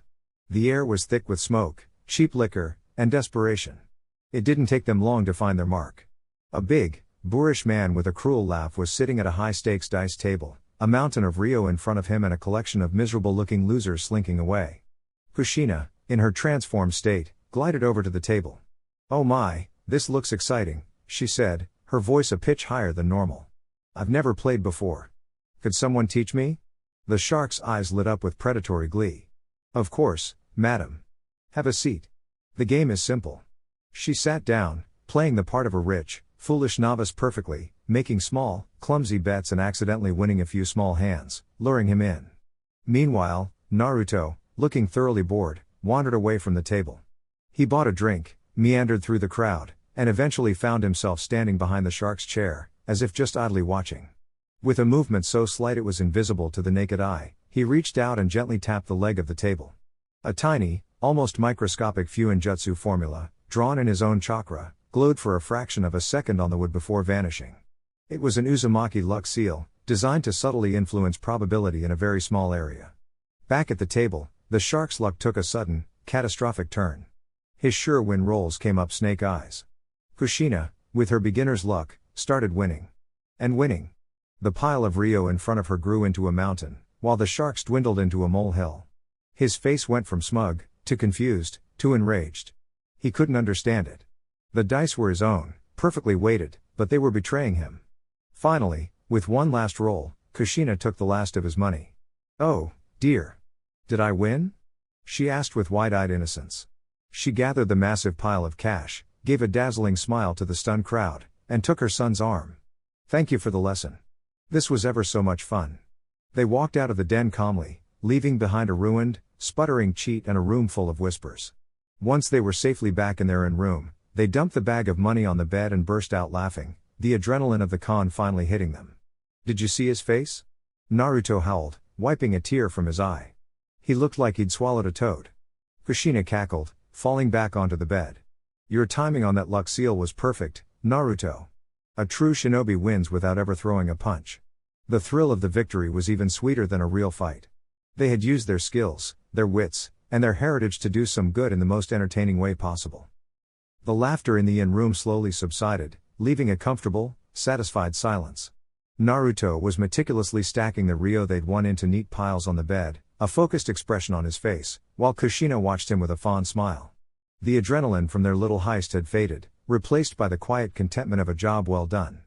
Kushina's smile softened into a more serious expression. She sat down on the bed opposite him, crossing her legs and adopting a posture he recognized instantly. It was her serious mom talk stance. "All right, Naruto," she began, her voice losing its mischievous edge and taking on a more parental tone. "Tonight was fun, but it brings up something important we need to talk about. The 3 vices that can destroy a shinobi faster than any enemy." Naruto stopped stacking the coins and looked up, giving her his full attention. "The 3 vices?" "That's right," she confirmed, holding up a finger. "First, there's the bottle. Liquor. A shinobi needs their senses sharp, their body at its peak. A drunk ninja is a dead ninja. You can have a drink to celebrate with friends, but never lose control. Never." She held up a second finger, her gaze intensifying. "Second, there are the distractions. Women, men, whatever your preference is. A moment of misplaced passion can lead to blackmail, leaked secrets, or a knife in your back. Your heart is your own, but your trust is a weapon. You must be careful who you give it to." Finally, she held up a third finger, her expression graver than ever. "And the last one, Naruto, is the game. Gambling. The lure of easy money has ruined more shinobi than any war. It breeds debt, desperation, and betrayal. A shinobi who falls prey to the dice is one who has given up control of their own fate." She finished her speech with a firm, decisive nod, the weight of her words hanging in the air. She had seen it happen to good people, talented shinobi who had lost everything to one of those 3 temptations. Naruto listened to it all, his face a perfect mask of seriousness. He nodded slowly, as if absorbing every piece of wisdom. He waited a beat, letting the silence stretch, before his brow furrowed in confusion. "Hey, Mom?" "Yes, Naruto?" He gestured to the small mountain of cash sitting between them. "Didn't we? Just spend the entire evening gambling?" Kushina's serious demeanor shattered in an instant. Her eyes widened, and a fiery, passionate light ignited within them. She shot to her feet, pointing a finger at him with righteous indignation. "Listen here," she declared, her voice booming with an unshakable, almost religious conviction. "It is not gambling if you're cheating." She punctuated the statement with a fist pump, the sheer force of her Uzumaki logic filling the room. "Gambling is leaving things to chance. We left nothing to chance. That was a covert redistribution of assets from an undeserving party to a more deserving one, us. It was a mission." Naruto just stared at her, his jaw slightly agape at the flawless, passionate, and utterly insane explanation. The corner of his eye twitched. A single, large bead of sweat rolled down the side of his face. "Sure, Mom," he mumbled, turning back to his stacks of money. "A mission. Got it." The next morning, Naruto woke to the smell of fresh tea and the sight of his mother, already dressed and perched on the windowsill, looking out over the awakening town of Tanzaku. The bag of Ryo from the previous night sat on the table, a silent testament to their successful mission. "Morning, sleepyhead," Kushina said without turning around. "Get dressed. We're not done yet." Naruto stretched, his joints popping. "What's the plan for today? Find another card shark to fleece?" "Tempting," Kushina admitted, finally turning to face him, a small smile on her lips. "But no. Today, we finish the job. We have a bag full of ill-gotten gains that needs to be rehomed." She hopped down from the sill and gestured to the money. "We could just drop it on the doorstep of the first temple we see, but that's lazy. An Uzumaki is never lazy." Her eyes gleamed with purpose. "A real shinobi gathers intelligence first. We need to find who in this town needs this the most. The most deserving, the most overlooked." Naruto's grin matched hers. He understood immediately. This was another test, another lesson disguised as fun. "So, a reconnaissance mission, then." "Exactly," she confirmed. "But this town is big. Walking around asking questions would draw too much attention." "Then I won't walk," Naruto said, a familiar glint of cleverness in his eyes. He made a single, precise cross-shaped hand sign. Shadow clone jutsu. In a series of smokeless puffs, 20 identical Narutos appeared in the room, a silent, disciplined team awaiting orders. Kushina's smile widened with pride. "All right, Commander. Give them their briefing." "You heard her," the original Naruto said, pointing at the door. "Spread out. Disguise yourselves. I want you to be gossiping old women, bored delivery boys, scruffy-looking ronin. Blend in. Listen to the whispers in the tea houses, the complaints at the market, the talk in the back alleys. Find me someone who is genuinely struggling, someone on the verge of losing everything. You have 2 hours. Report back here. Go.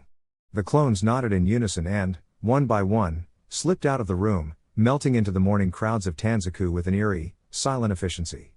Kushina watched them go, her arms crossed. You're getting good at that. Your father was the same way. Always thinking 3 steps ahead. Less than an hour later, the clones began to dispel, feeding their information directly back to the original. Naruto stood in the middle of the room, his eyes closed, processing the flood of information. He sifted through tales of gambling debts, merchants' rivalries, and petty squabbles. Then, a consistent thread emerged from 3 separate clones. He opened his eyes. Got it, he announced. There's a small orphanage on the western edge of town. Run by a single woman, an ex-shinobi who retired after the last war. The building is falling apart, and she's a month behind on payments to the landlord, a greedy merchant who wants to tear it down and build a new gambling hall. He's planning to evict them by the end of the week. Kushina's expression hardened. That's our target. They waited until the moon was high in the sky, casting long shadows across the town. Dressed in simple, dark clothing, they moved across the rooftops like ghosts, their footsteps making no sound. They found the orphanage easily. It was just as the clones had described, a small, dilapidated building, its wood worn and its windows patched. But a soft, warm light glowed from within. Naruto created a single clone, which crept silently to the front door. The clone placed the heavy, anonymous bag of Ryo on the top step, knocked twice, loud and firm, and then instantly dispelled. From their perch on an opposite roof, mother and son watched. A moment later, the door creaked open. A tired-looking woman with graying hair and kind eyes peered out. She saw the bag, her brow furrowing in confusion. She looked around, saw no one, and hesitantly picked it up. The weight surprised her. Opening the drawstring, her eyes widened in utter disbelief at the mountain of cash inside. She sank to her knees right there in the doorway, her shoulders shaking as silent, grateful sobs racked her body. It wasn't just money, it was a miracle. It was survival. Naruto watched, a strange feeling blooming in his chest. It wasn't the fiery thrill of a victory in battle, or the mischievous glee of a prank well played. This was a quiet, deep warmth. A profound sense of rightness. That, he said softly, not taking his eyes off the scene. That felt different. Better? Kushina asked, her voice just as quiet. Naruto nodded slowly. Yeah. Better. Kushina put a hand on his shoulder. Being a shinobi isn't just about winning fights, Naruto. It's about knowing who you're fighting for. It's about protecting the people who can't protect themselves. That's the will of fire. That's the legacy your father left you. She squeezed his shoulder gently. He would be so proud of you. Not because you're strong, but because you're good. They stayed there for a long time, 2 silent guardians on a rooftop, watching as a small, forgotten corner of the world was filled with hope. The trip back to Konoha was the complete opposite of their journey out. The forests were quiet, the roads were clear. The peace allowed them to travel at a much faster pace, eating up the miles with the easy, loping gait of seasoned shinobi. When the massive gates of Konohagakure finally came into view, a profound sense of relief and belonging washed over both of them. Izumo and Kotetsu, the eternal gate guards, snapped to attention as they approached. Welcome back, Kushina-sama, Naruto. Izumo called out, offering a friendly wave. Good to be back, Kushina replied, clapping him on the shoulder as they passed. Don't fall asleep on the job. Their first and only stop was the Hokage Tower. They walked into Hiruzen's office to find him exactly where they had left him, buried under a mountain of paperwork. He looked up as they entered, a weary but fond smile gracing his features. Ah, you've returned, he said, setting down his brush. I trust the mission was successful? Completely, Lord Hokage, Kushina said, her tone crisp and professional. She placed a single storage scroll on his desk. Client delivered.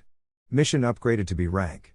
1 Iwa Jonin is inside that scroll for T&I. We handled the rest. Hiruzen raised a bushy eyebrow. The rest? Kushina gave him a smile that was all teeth. Let's just say a message was delivered, and I don't think Iwa will be sending any more unsolicited tourists into our country for a while. The old Hokage sighed, the sound a perfect blend of exasperation and relief. Kushina, one day your messages are going to start an international incident. Not an incident if there are no survivors, she chirped. Hiruzen wisely decided not to press the issue. He made a mark on a document, officially closing their file. Well, you've done excellent work. You are both dismissed. Get some rest. You've earned it. Naruto felt a wave of satisfaction. Home, ramen, and a real bed were just minutes away. But as he and Kushina turned to leave, a swirl of leaves coalesced in the center of the room, resolving into the form of a masked Onbu operative kneeling on the floor. Lord Hokage. The Onbu said, their voice tight with urgency. An emergency dispatch just arrived from Kakashi Hatake's squad in the Land of Waves. He held out a small, sealed scroll. Hiruzen's gentle demeanor vanished, replaced by the sharp focus of a wartime leader. He took the scroll, broke the seal, and read its contents. His face grew impossibly grim. What is it, Hiruzen? Kushina asked, her own posture instantly shifting back into high alert. It's Kakashi, Hiruzen said, his voice low and serious. He looked up from the scroll, his eyes locking with theirs. His C-rank escort mission has been compromised. They were ambushed by 2 missing nin from Kirigakure, the Demon Brothers. Kakashi dispatched them, but he believes they were just a probe. The client is being targeted by someone with far greater resources than he was led to believe.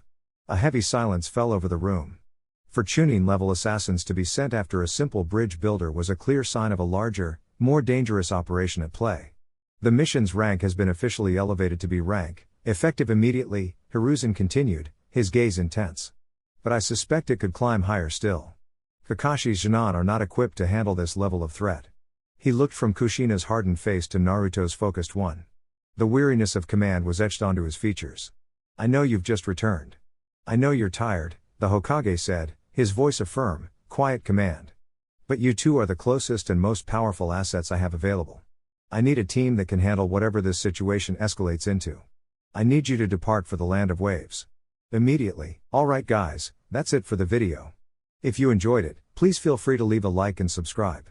As always, the rest of the story is already out over on Patreon, link to that will be in the description. Anyways, until next time, peace.